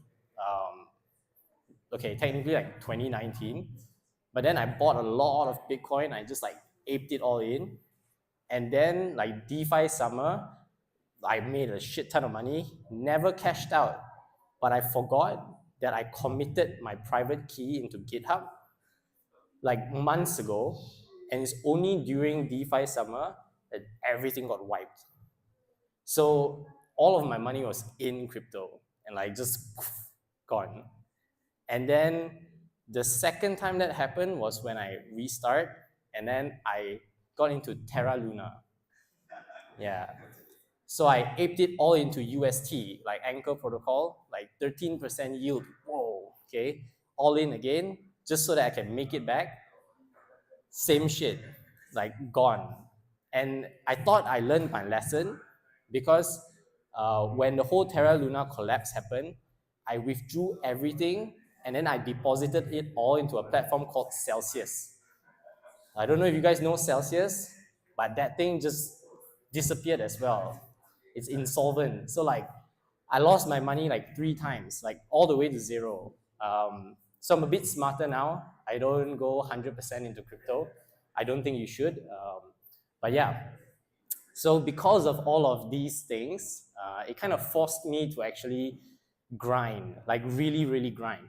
So at one point in my life, I was working like 3 to 4 different jobs at the same time. And this is like pre-AI. So it's freaking difficult, right? I tell people that I work 9 to 5, but it's actually like 9 a.m. to 5 a.m. And yeah, it's just raw brain power. So like this is a photo of me. I kind of shaved. That's why like it doesn't look like me. But yeah, I used to have like 6-pack abs. I'm just kidding. Okay, one of it is a lie, but yeah. So if you guys knew me from like back then, you guys probably would have seen that like, how am I still surviving? Like, how did I do all of this without sort of like getting burnt out? And I think it's a very tricky thing because okay, one thing is that I'm very lucky that I'm doing the things that I'm passionate about, like building, coding, like the whole tech stuff are things that I really love. But I think even though you have a lot of passion, there's going to be a point where your passion is going to die because of the amount of work that you go through. So I spend a lot of time actually developing like systems, processes, and also like workflows for myself in order to like hack my life in a bit. So I'll kind of like share a little bit of it here, but since my talk is pretty short, probably won't cover all of it. If you guys have any questions, feel free to ask me after this. So although my talk is about how to be a 10x dev, realistically, like right now, I don't actually spend all my time coding. Like I only spend like 10, 20% of my time actually building stuff. And then the rest of my time is like focused on managing people, creating ideas, like building vision, and like all this kind of stuff.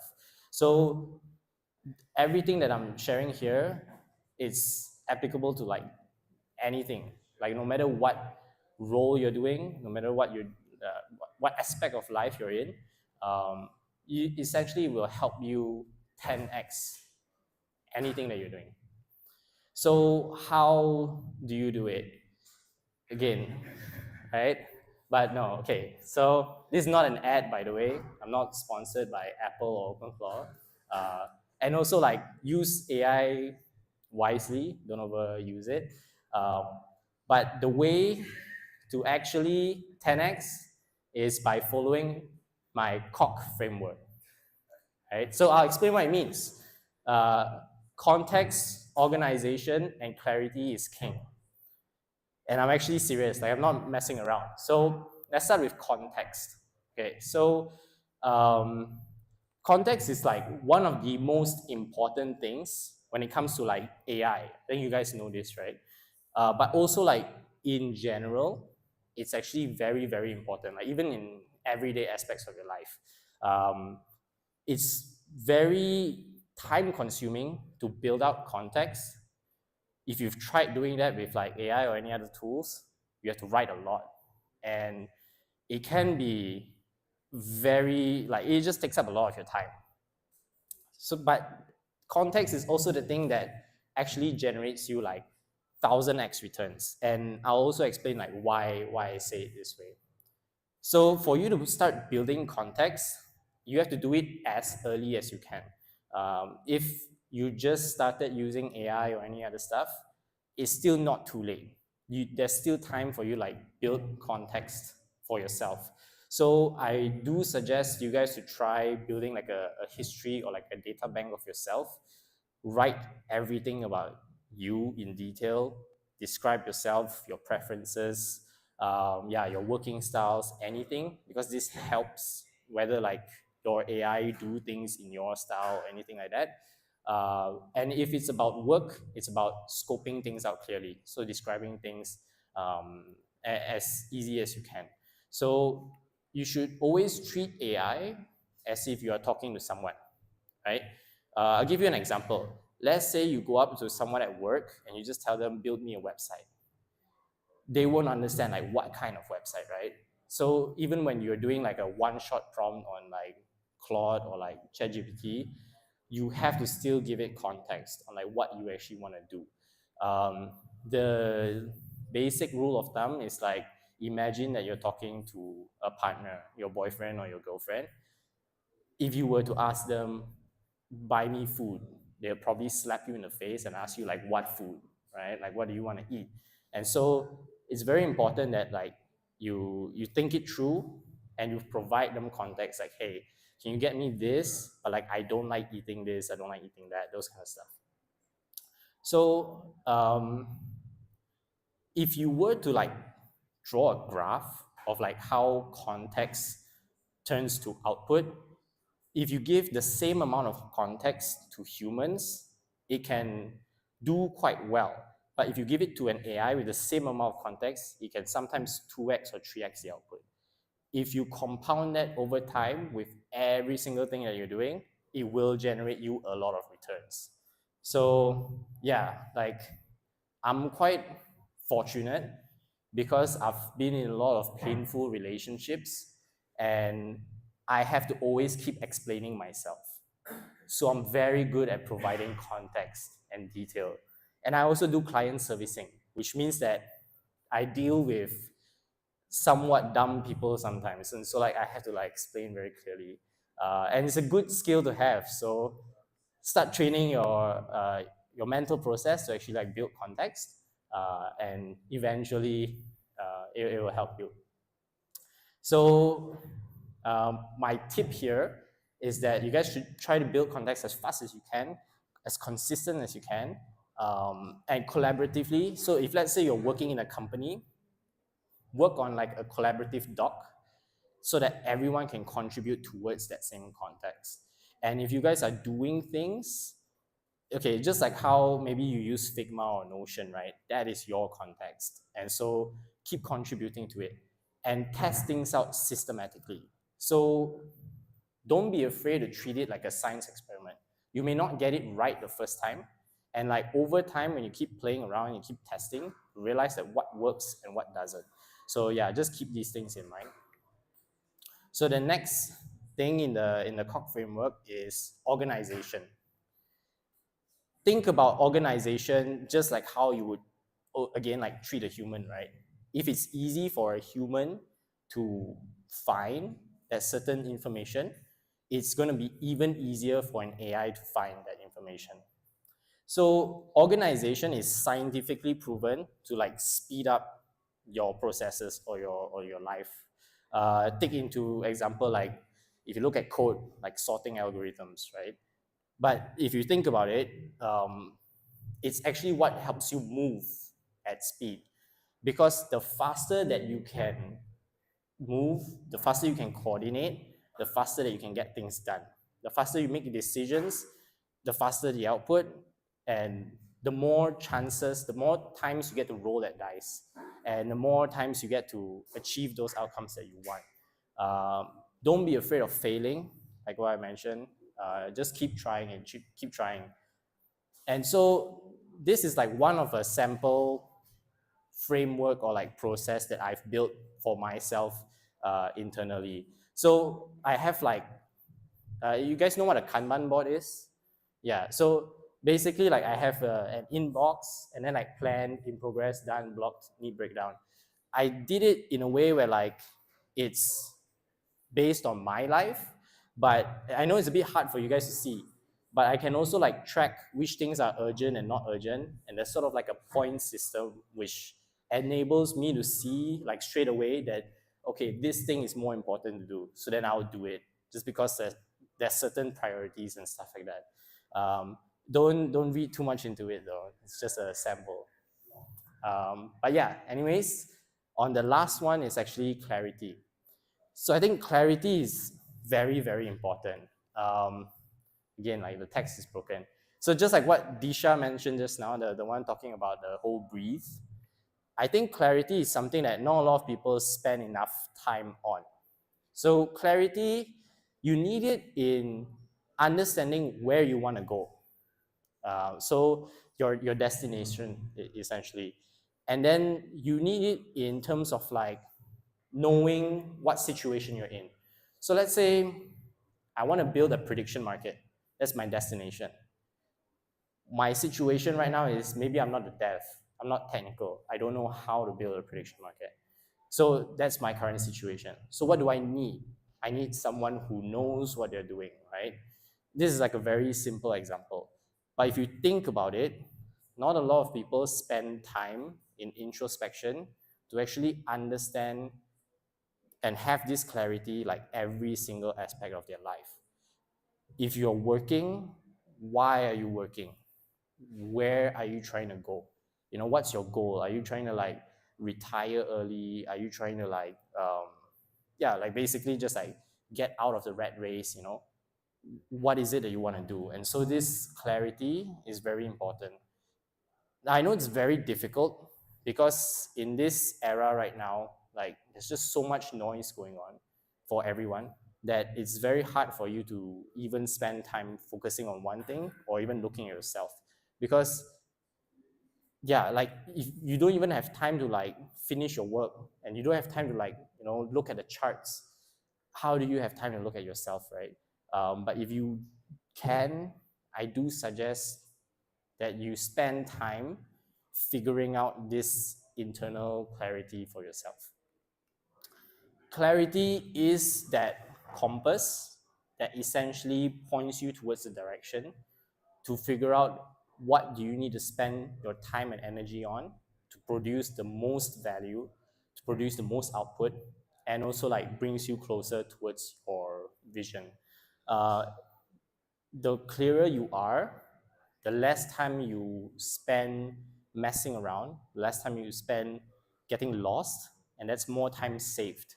And in this current era, in this current economy, time is your biggest asset. It's not about like skills anymore because AI can do everything, right? So ideas are cheap, execution is now cheap. What you need to do is like figuring out where to go, and the time spent figuring out, that's the time that you need to earn back. So like what I mentioned just now, like everything that I shared here is applicable to whatever your role is, whether you're in tech, you're in design, you're in like project management, you're in anything, or even having just like trying to figure out where you need to go next, yeah, this works for everything that you want to do. So how do I actually like put this into action? Um, the easiest thing is actually starting to train your thought process. Question everything that you're doing. So maybe you drive every day to work and you do it so many times that it has become like a normal thing in your life. You don't think about it anymore.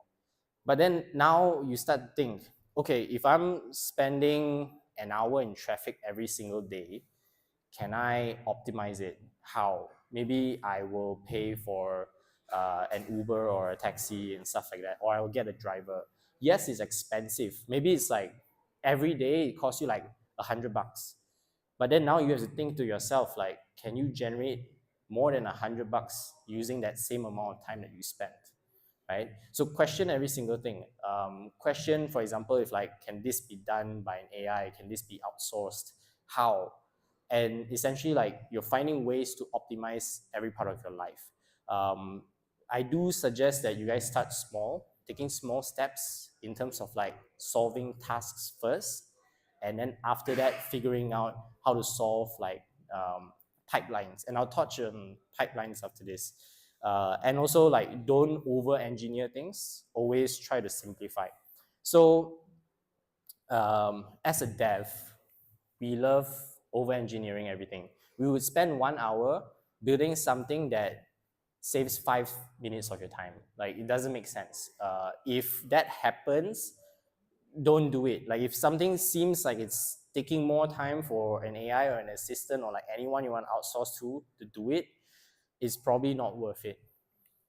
And yeah, like, in terms of like just general tips for everyone, and also like talking about the reality that we're in, AI tooling is actually progressing faster than you can imagine. I used to work with a friend a lot on building custom AI tools for our workflows. But the scale and speed at which AI is progressing is so fast that it actually doesn't make sense for you to build tools anymore. So I'll give you an example. He used to spend a lot of time building a tool for AI to edit videos for him. Now you don't even need a tool to edit videos. You can use a tool to generate videos, and they can do it so much better than you ever can. And essentially, like, it doesn't make sense. Like, there's no ROI in building tooling unless if it's very niche towards what you're doing. If you try Googling and you can't find any AI tools that can do what you need to do, either try simplifying it or just waiting a few days. I guarantee you someone's going to build it. And yeah, like, for those who are worried about losing their job because of AI, I don't think AI will necessarily like replace everyone, but AI will definitely replace the people who just do, right? So if I have to tell you what to do every single day, isn't it the same as me just telling the AI what to do every single day? So I would just rather pay an AI, which is way cheaper. So to be more irreplaceable, you actually have to start training the way you think, right? It's all about your thought process. So talents that thrive and survive, they are the ones who can see and visualize the future that others can't, right? They can piece together things that, yeah, essentially like build a better system. And AI is coming faster than you can expect. Back then, okay, to give some context, I'm a huge skeptic of AI. Last year, in 2025, 80% of my code is still written by hand. I only used it for like 10 to 20%. But now this year, I think it's going to change. I think it's actually going to replace a lot of like my actual efforts. So I remember that time I was thinking that like, oh, AI is not like, it's not gonna be that big yet. It's probably gonna take a few years. And then last year I'm like, oh shit, you know, it's starting to get real. We're seeing people produce videos that are indistinguishable from reality. It's basically like, yeah, it is really, really good. And I do think it's gonna get faster and faster and faster. My Twitter feed right now, every scroll is a new AI tool. It's some new AI stuff, right? Sure, it's a bubble, but at the same time, it's not about the trend. It's not about making money. It's about how fast things are progressing. So do keep that in mind. And I do suggest people to build strong fundamentals. Let's just say you're a dev. If you have fundamentals, you will still be better than anyone who knows how to vibe code, and people will still trust you because you know where to look and what to focus on in order to solve those problems faster, because you know the direction, you have that clarity that others don't. And like what I mentioned just now about thinking in pipelines. So when you're solving tasks, every single like daily task, so maybe you have an AI that automates doing research, and you have an AI that automates setting that task as done in your Kanban or whatever it is, right? You now start thinking in terms of pipelines. How do I tell the AI what to do or tell it multiple things to do every single day? And it pushes into a database that like essentially every hour it takes a task and it works on it. And then once it's done, then like it sends an email and stuff like that, right? This is what I mean by pipelines. And it's going to be different for every single person. But it's very important that after you started getting the hang of like thinking about like questioning every single thing, optimizing those tasks, you optimize those pipelines. And yeah, like that's basically it. So a TLDR is this and this. Okay. So yeah, thank you guys so much. My name is Ethan. Follow me on Telegram X. Do connect. I'd love to chat and see how my cock helps you guys. But yeah, thank you guys. Any questions? Yeah.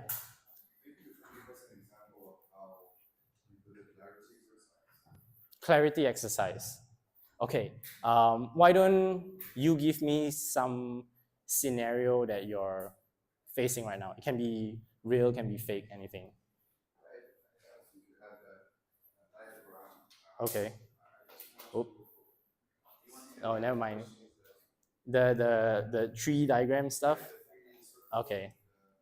Hold on, real quick.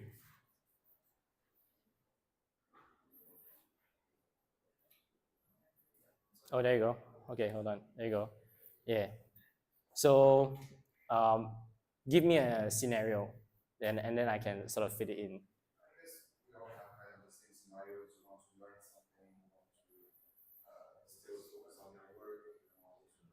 Yeah. Yeah. Yeah. Okay. Yeah. Okay. So let's say like that example of, you have your responsibilities, your day to day, your job.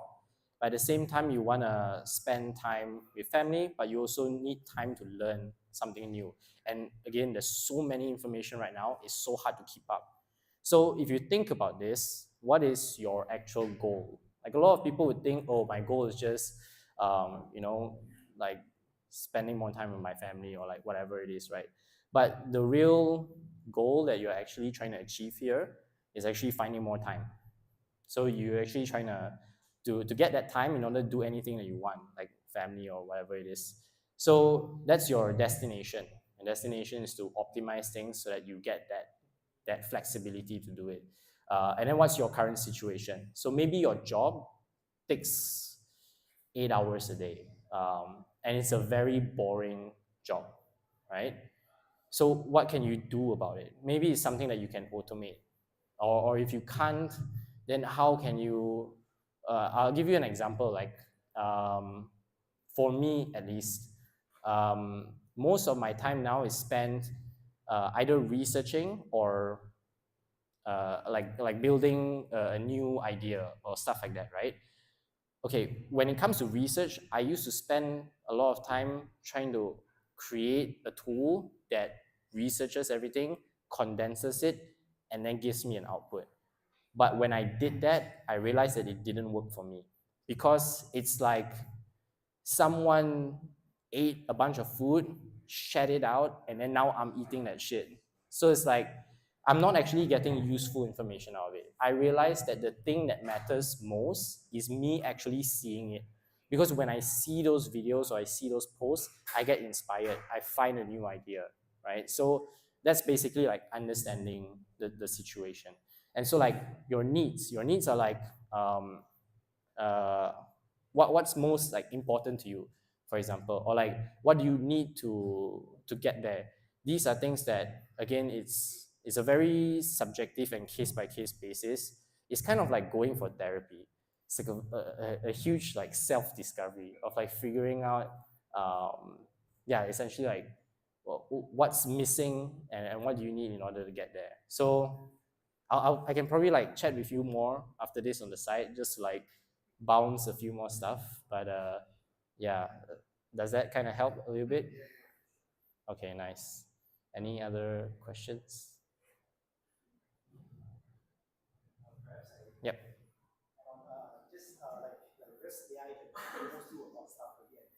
Yeah. Mm.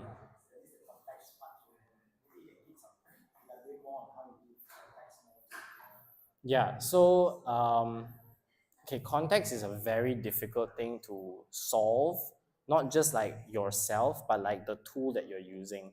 So if you know there's like these context windows, different AIs have like different context windows, right? So sometimes it's very difficult because you're limited by that. So you have to be quite creative in the ways you condense your context. You can always just write a bunch of stuff into a doc, but then how does that translate into your AI? Maybe you don't feed the whole doc in. You have to first filter out and pick out like what's the important things in. And then after that, you utilize it. Of course, not everything you do requires a huge amount of context. So if you find something that works for you, like if you're prompting it and you're already getting the output you want, most likely you're already doing it right. Yeah, because every workflow, everything that people do, whether it's like for design or whatever it is, it's always going to be a different process. And again, it's like different delivery towards the tool that you're using. Yeah, does that kind of help? Okay. Any? Okay. Yep. So just now you say that you're not in crypto, fully in crypto. So that means what's your advice? Oh, NFA. I mean, have enough money that you feel comfortable with, but NFA again, not financial advice. Last time I had everything in dollars, and then now USD rate tanked. So yeah, I guess history hopefully doesn't repeat itself, but yeah, you gotta know what works for you. It's kind of a subjective topic also, but yeah. Yeah. Any other questions? So all in with AI. Maybe. I don't know. Again, hashtag NFA. Don't buy Mac Minis. You don't need it. Okay, that's the one thing I'll tell you. You don't need Mac Minis. No, don't buy it. It's a waste of money. Don't do it. Yeah. Yeah. Trust me, bro. Like really, just don't. Yeah. Okay. Any other questions? All good? Cool. So if that's all, let's give a round of applause. Thank you. So for our next session, we're going to set up a little bit. So give us a few minutes.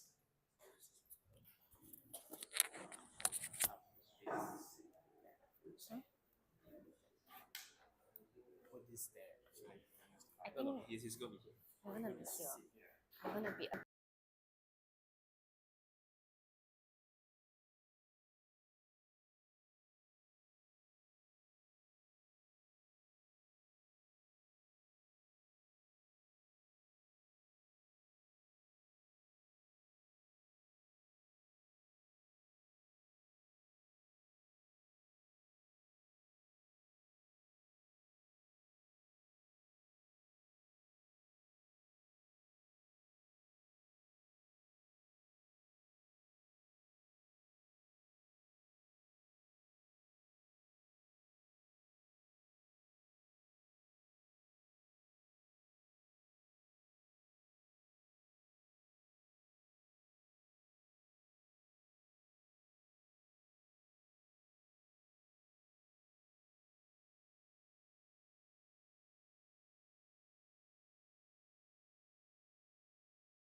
own project.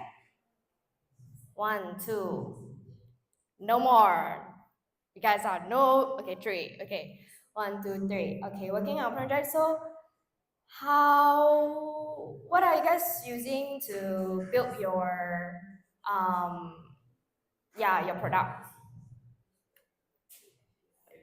Figma. Okay. I just want to know the crowd a little bit. Okay, so previously, just a little bit intro of myself. Previously, I was a product designer in Asia. I was in the era of building a super app during the COVID. So that time, like Tony Fernando was like, shit, airplanes are not making money. Shit, let's do super app. So that's when he tried to build Asia Medical, Asia Right, Asia Food. I don't know what is still alive right now, but that's when we start building super apps. That's when I first have the concept. When I enter Asia, I was like, shit, okay, we now need to think like that. Okay, I tried running a workshop building company, but failed after 1 year operation. And from I started servicing 2022, 2024, only 8 businesses that I've helped build are still alive to this day. So all of them died. Okay, so why did they fail? Blank page. Maybe that's a reason. Give me a moment. Give me a moment, yeah. God damn it. Okay, never mind. I see. You guys bear me a bit. Okay. Okay, because a lot of products that they do, right, they focus on the UI UX, and they will come to us and say, Summer, we need a branding, we need a logo, we need something, and we also need UI UX. And when we tell them that, you know what, let us help with the product design, they are like, no, I don't want to, okay? They don't want us, or they don't want themselves to work on how the strategy and the direction of a product to go down these things that you do. So essentially, when you start a project and when you want to verify it, you really need to know that you're doing product design and not UX design, okay? Moving down, let me see if I can get this. Okay, the thing is, design exists everywhere the decisions are made. Meaning that the design is not this button, red or yellow, this button bigger, smaller, this tag big or small. Design exists everywhere decisions are made. Okay, so when I started my agency, I realized there are 3 problems that people come to us when they need help. One thing is that they don't know what is their problem most of the time. They come to us asking for the wrong solution. Imagine this, someone coming up to me and say that, I need a new logo. And I ask them, why do you need a new logo? Then they say, because my ads are not doing well. Wrong problem, okay? First thing to do product design is to know what problem it is so you can give them a design decision, okay? So let me run through the problems with you. Problem 1, if people do not recognize or do not feel connected within the sea of brands. So why McDonald's works is that you go and then you see red and yellow, you immediately know that's McDonald's. The branding is very strong. Okay, the identity is very strong. It connects with the user. Happy Meal, things like that, right? They don't call it premium meal. They call it Happy Meal because that connects with the user that they are serving. The second problem is that there's poor reach to target audience. Target audience do not know more information about the product and issue. So you have ads, you have web page, and the problem 3 is when you have an organization problem.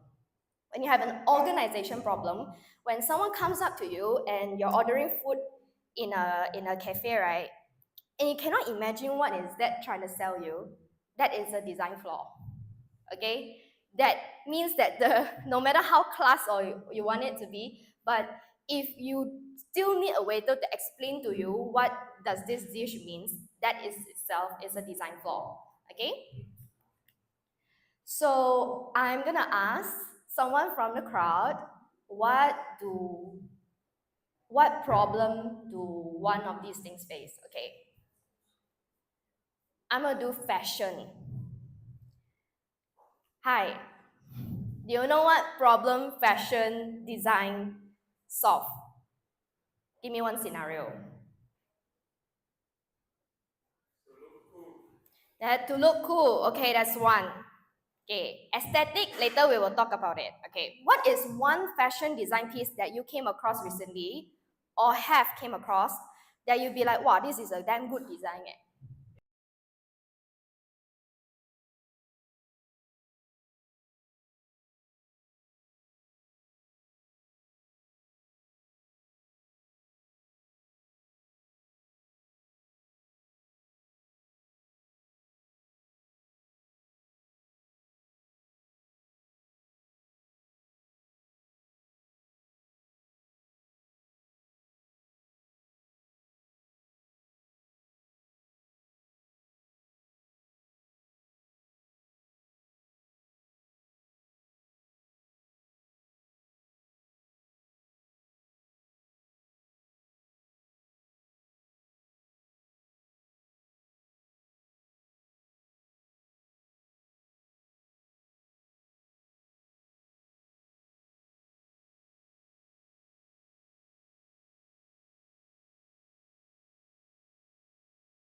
hit that pie with your USP, your offering, target market, your voice, and your vision.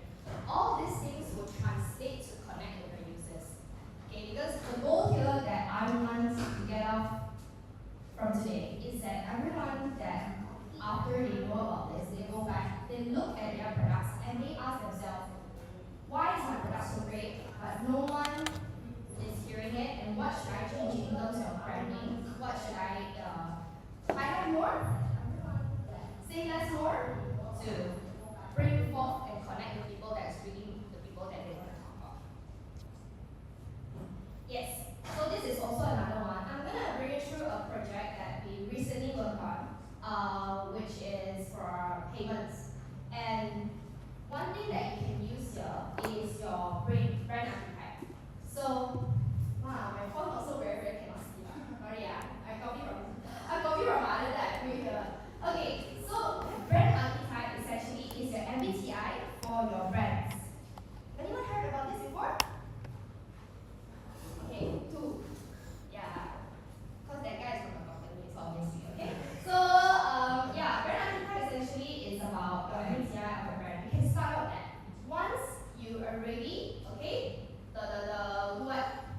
You do your competitor analysis already. You know, oh shit, I'm big in this, I'm good at this. Testing, People are testing. selling at 40 year in this, people are selling at 30 year in this. Okay, I know the Testing, rules. testing. Okay, I plan my website, I know how it's gonna look like, why everyone else is. What else?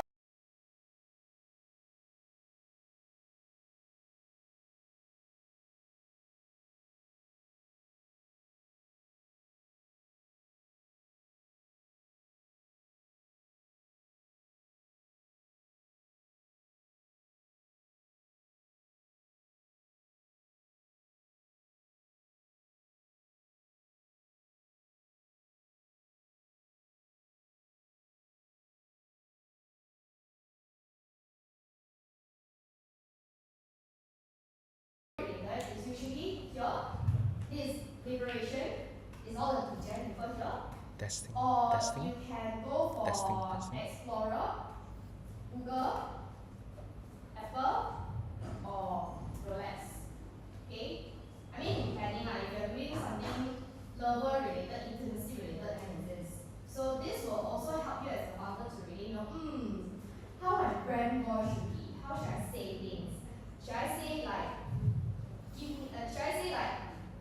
this coin will shoot up? Is that a brand voice, or should I say that I'll help you manage your finances? Which one is it? So there will be ways that you can run it. So these are some of the stuff that the things you can also have and to keep it in mind to run the projects that you're building. So what are some of the examples is that all of them has a brand archetype. We plug them out. All of them have the demographics. Okay, they have the competencies, and they also have the basically how for this one is like we're gonna position it in a way whereby that the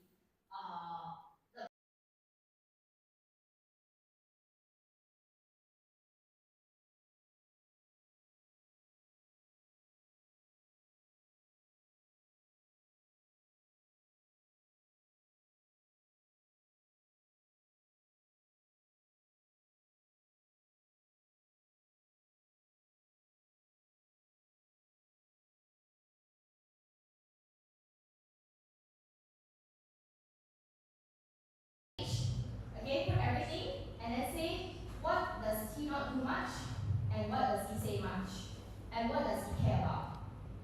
Say, so these are things that he don't like, these are things that he likes. And if Adrian is our compass, what will his brand voice be like? So he wouldn't like things that are jargon, they wouldn't like things that are pushy and fluffy. So they would like things that are peace. So essentially when you think about this, your user persona, it will help you get clarity on how would your branding look like. That again, only then we go to all the top part. Okay, essentially the bottom part really need to be structured. So this is one of it that we did a before and after. Okay, because we realized that simplifying is not targeting a lot of Adrian. Adrian is a person that is, like a VP of a small medium company. And so simplifying is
For one question. Yeah, one question. Yeah, go on.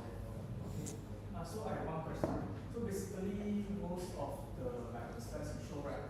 Most of the focus is on product that has a physical form, like that we can see in the product. So let's say that in the case where it's on the IT technical side, where the product is the API itself, which does not have like a physical view. How can we actually like make it like more appealing to like because there's not from a technical background and we are anywhere. Okay, so with people that do not have a technical background, that means that the language, you know already your users, then you know that the way you talk to them, how it should be. You cannot be like, to be honest, I am a software engineering person, but if I ask any designers and say, today our product is to design an API branding, they do not know what the hell is API. So let's say it's a technical person, non-technical person, the way you talk to them is definitely different. And not all our products here are, so like my slide, not all products are all physical. A lot of times it's still the people is buying it. Get me now? It's not AI buying the product. It's people buying the product. They have to connect. They have to understand. They have to feel it. What you're trying to say. If they don't feel what your brand is trying to voice out, even if it's an API, okay, API is a small thing, but it's like it still needs a certain language, the message to go out to the users, and the users reading the message and feeling that it's a problem. They're like, oh shit, yeah, I really got this problem and I cannot scrape this or this, it's damn tiring, I have to do it myself. When the message is clear and the problem is real, your users will pay for a service. The problem is not about highlighting what your thing do, it's about what your thing can solve their problem. Get me? Yeah. Thank you. Okay. So let's give a round of applause to Saba.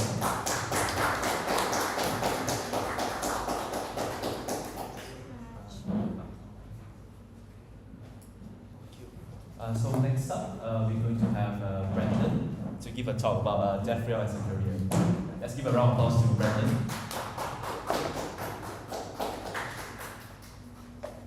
Testing, testing. Testing, testing.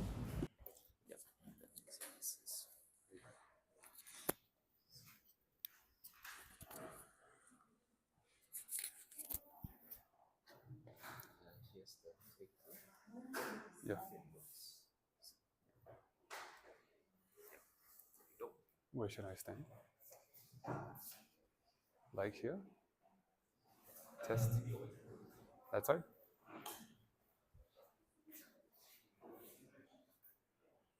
Testing. All right, hi everyone, I'm Brendan, and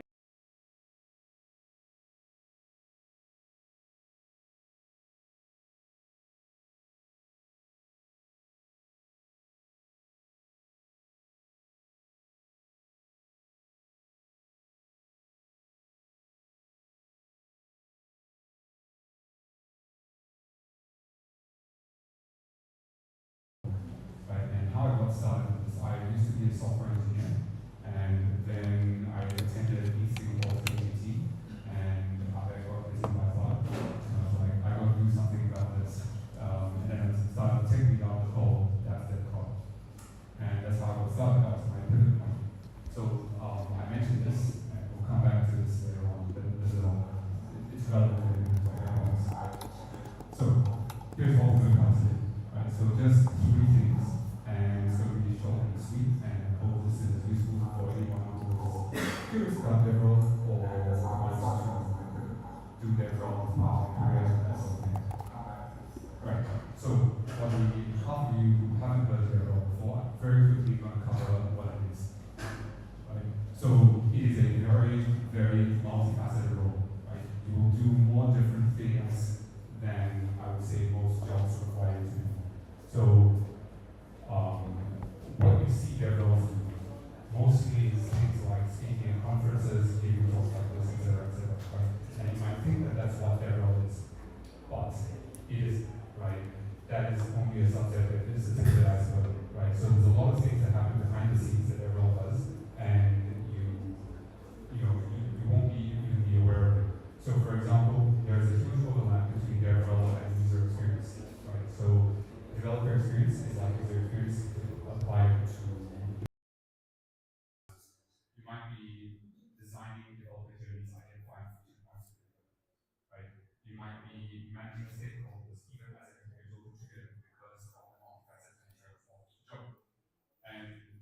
also need to constantly be explaining what is DevRel, because chances are, if you join a company, the rest of the company doesn't know what DevRel is. The rest of the company will probably know what product is, they'll know what marketing is, they'll know what engineering is, but chances are they don't really know what DevRel is.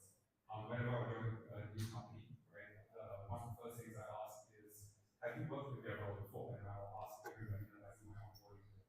And I would say like maybe 10% of them have, right?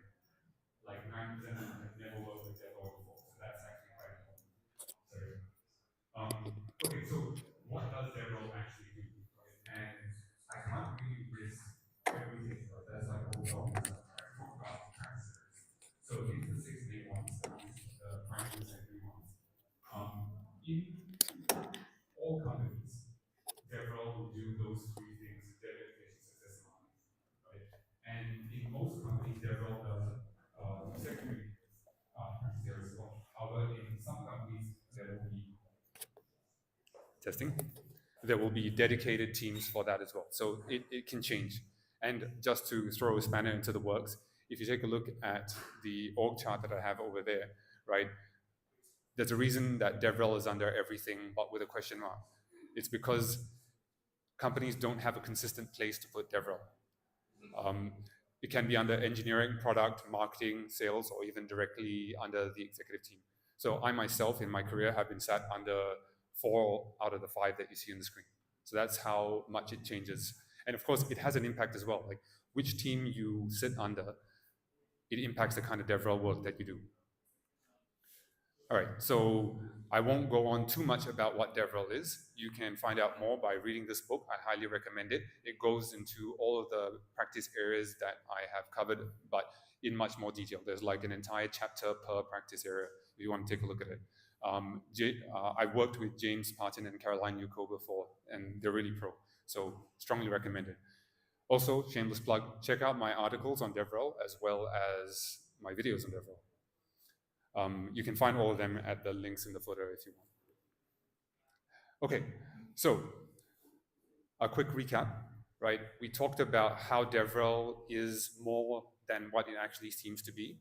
And we also talked about where it sits inside the organization and what impact, how that impacts the role. And we also talked about more resources that you can check out to find out more. Now, this is the part that I'd actually want to focus on for this talk, which is DevRel as a career, as the title implies. So, show of hands, who does at least one of these things at your job right now, right? One of these things? Okay. How about more than one of these things? Okay. So, all of these things are actually useful things to know. Or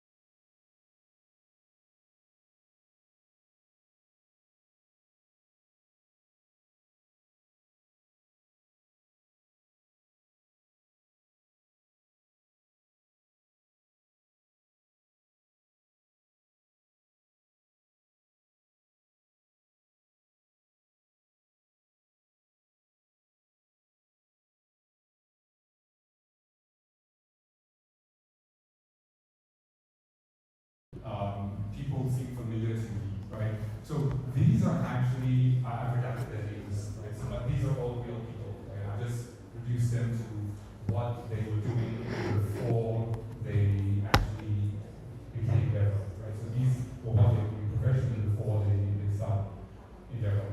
And you can see it's very, very diverse, right? I didn't get like a teacher, like not, not like a coding teacher, like a school teacher who transitioned together, right? This happens, right? And it's kind of interesting how many different roles from how many different places can get into DevRel. But I will say that the first item in the bullet point, that's many people that I know, right? So software engineer who has transition to Java. Right? The other profile that I see here, I will want to add to them. And that is, I think, something that is historically true, but I think it's going to change. Right? Okay, so this is the part where it's going to change, right? So what is the main reason that DevRel people tend to have been software engineers previously, right? And the reason for that is because you need to be able to write a code tutorial. That's like a 101 level skill within DevRel. You must be able to do that. In order to be able to do that, you need to know how to write code. And that's the reason why software engineers tend to historically be part of DevRel. Now, I think that this is going to change, and the reason for that is actually AI. So, if you think about it right now, what do you actually need to be able to do to write a software project to completion? So, I'm not talking about even about a tutorial, right? So, a tutorial is not as involved in coding ability and writing a software project to completion. So, I think now, because you have LLMs, you have like balances like Claude Code and Ralph. You also have orchestrators like Ralph. Sorry, I think I said Ralph already. Your JC and a bunch of other things, right? But you have all of these things at your disposal, and because of that, anyone who is able to do these three things will be able to write a software project to completion.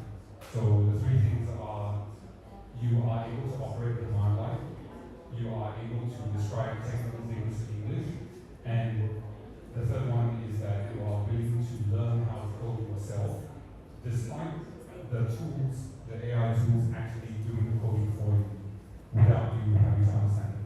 So that without part differentiator, so even though you don't need to understand it, take the effort to actually understand it, even though it's not required, and that will enable you to learn, but then also it will enable you to teach. And then that comes back around to where I started the video, where you're able to create your own code tutorials. So, to summarize, AI evens out the problem. Okay, so how do you actually create a dev tutorial? This is not really part of the talk, but these are the components, the bullet points on the left. And I created an analogy about how that's similar to a learner. So, if you want to read about that, scan the QR code, take you to a blog post that you're on. Alright, so to sum up this section, right, I think that you can come into DevRel from many different backgrounds that you have, like what you do professionally or outside. As long as you have some skills in these different diverse areas, you can do DevRel, and you can probably become a good DevRel. And there was a very high bar to clear prior, which is the ability to code, and I think that that's becoming less and less relevant thanks to the advent of AI. As long as, recall the differentiator that I said, as long as you're willing to learn with the intent to be able to teach, rather than just go to the AI and say, do it for me. Alright, final section, right? How do I get started? So let's say you've done all of that and you realize, hey, this is interesting to me. I want to do DevRel as a career, right? I want to talk in conferences, but I also want to do healthcare solution research. I want to do the highly visible stuff, and I also want to do the, unseen things, right? So you're in a better place understanding what you're actually getting into. But here's what I recommend that you do. So don't jump straight first into it, right? Because even though on paper you might think that DevRel is, trying to read it, it says that moment when you find the perfect avocado at the supermarket. If you know you. Okay, so I recommend that you do not actually. I recommend that you actually don't jump straight to DevRel. So even if you take all the boxes on paper, it might not be for you. I recommend that you try before you buy a project, right? And this is a specific roadmap that I think will cover the breadth rather than depth of DevRel. So first thing is to create a developer tutorial. I've already talked about it in detail. So do those steps in that sequence, and ideally you can use the articles that are linked in the previous slides, and just follow that process. Just do it for any technology that you already happen to be using, and see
DevRels behind it. And then and those DevRels will be there, so you can talk to them about it. Right? So do that, right?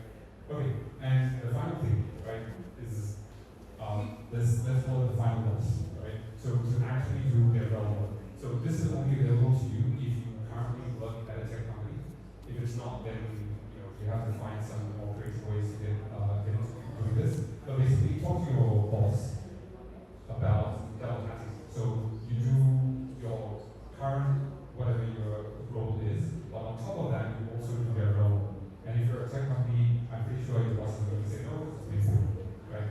And then once you've done all of these things, right, you'll notice that you have a portfolio of their role work, right? And then what do you do with that, right? So at that point in time, you can assess, self-assess, right? Like you've got some awareness, you've got this portfolio of work, you also know how you felt while you were doing all that work, and therefore, I think those are the two things that you need to make a decision to switch from, say, if you're a software engineer, or you're a product team, or you're a marketing team, even if you're like a school teacher, it doesn't matter, right? You'll know whether that role is for you for sure, because you've done the work, at least at some level of breadth, and covered a lot of different things, and you know what you're getting into. Right, and then when you do that, then apply for a job, I guess, and then you'll get to actually live these needs. They're not just like needs, like you'll actually feel them day to day. Alright, so when you apply for a role in DevRel, right, the main tip that I'll give you is to know what kind of company you're getting into. And I'll talk about companies that are platform first versus product first, right? And yeah, you can take a look at the images there to see what I'm implying here. So in a platform first company, that is where the main thing of a company is its tools, its APIs, SDKs, protocols, that sort of thing, right? A product company, the main thing is an app or a website, something like that, right? So if the main thing that a company produces, based on that, you will know whether it's product or platform first. Now, it gets a little bit murky with very large companies. For example, let's say Amazon, right, is both because it's huge.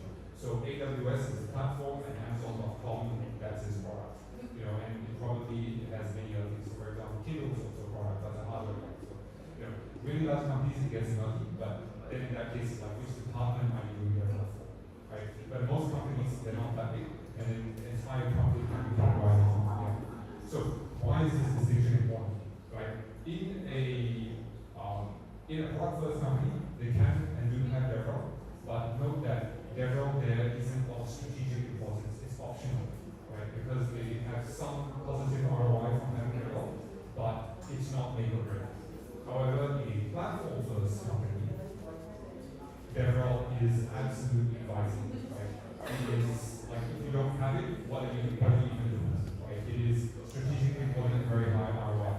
So if you're transitioning into DevRel, it's your first DevRel job, I strongly recommend that you go for a platform first company because that is, it's a much easier transition. If you're more advanced in DevRel, then you can take a risky bet and go for a product first company. Up to you. Alright, yeah, so that's the end of that section. So just to recap, we talked about the try before you buy method with a specific roadmap on what to do to get into their roles area. And then when you do that, like you should assess your feelings as you went through the process, and also like accumulate that portfolio of work that you did while executing the roadmap, and then use that to apply if you decide to apply.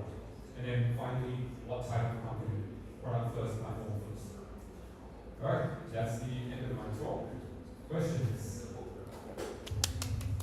Let's give a round of applause to Brendan first. So we open for two questions.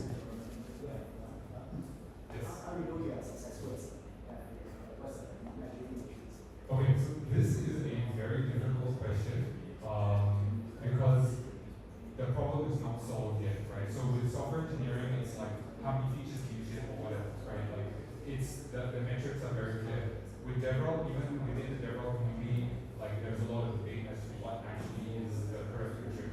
So I think it should correspond to the platform or product that you are doing DevRel for. So in my case, I am in an EVM blockchain. The way that I define it is weighted moving average of the number of smart contract deployments on chain in testing, right? So you can derive like a specific metric to base your ROI on, right? And if you're interested, that link that I had in my blog post, I have a system called OKRs or DevRel teams, and basically it walks through like much more detail about this, like how do you define like your quarterly or yearly OKRs for DevRel, and then it also comes with like a Google spreadsheet template that you can go check out. So yeah, there's resources there. I'll send to you later after the talk. Alright, one more question. Anyone? Yes. So, what's how would you say is the most hectic, like let's say a season of DevRel? Is it during events or hackathons or maybe day to day, or maybe it's a big launch? Yeah. Okay, so two kinds of hectic, right? So one is like maybe the externally visible hectic. So yeah, the things that you mentioned, definitely. When you need to run a hackathon, usually the actual hackathon is very calm, but then behind the scenes, once you have to judge the submissions, that is extremely crowded. Like, yeah. Anyone who's done that before, you know what I'm talking about. Like, you know, it's very hard to judge like a two-digit number of projects per person in a span of a few hours. It's just really hard. Yeah. Okay, then like the other parts that you don't see, right? I would say one of the key challenges is related to what you just said, right? About like how do you judge whether the role is successful? That's essentially a question about ROI. But the thing is, we've also got a compound constraint, which is something I mentioned at the right beginning, which is that most people who work at a company, a tech company, chances are that's the first time that they're working with DevRel, right? It's a fairly niche profession. So if you combine those two things together, then it makes it even harder to prove the ROI. And then I'll also link that back, just leading back to the product first and platform first thing that I mentioned. In a product first company,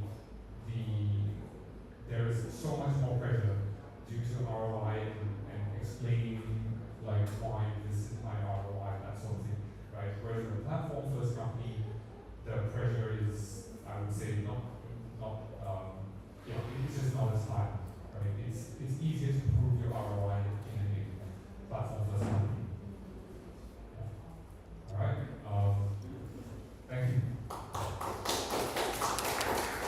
Thank you, Brendan. So right now we're going to have another tea break for 10 minutes. So after 10 minutes, we're going to have Ethereum quiz with prizes. So get your break, and then we'll be back in 10 minutes. Thank you, everyone.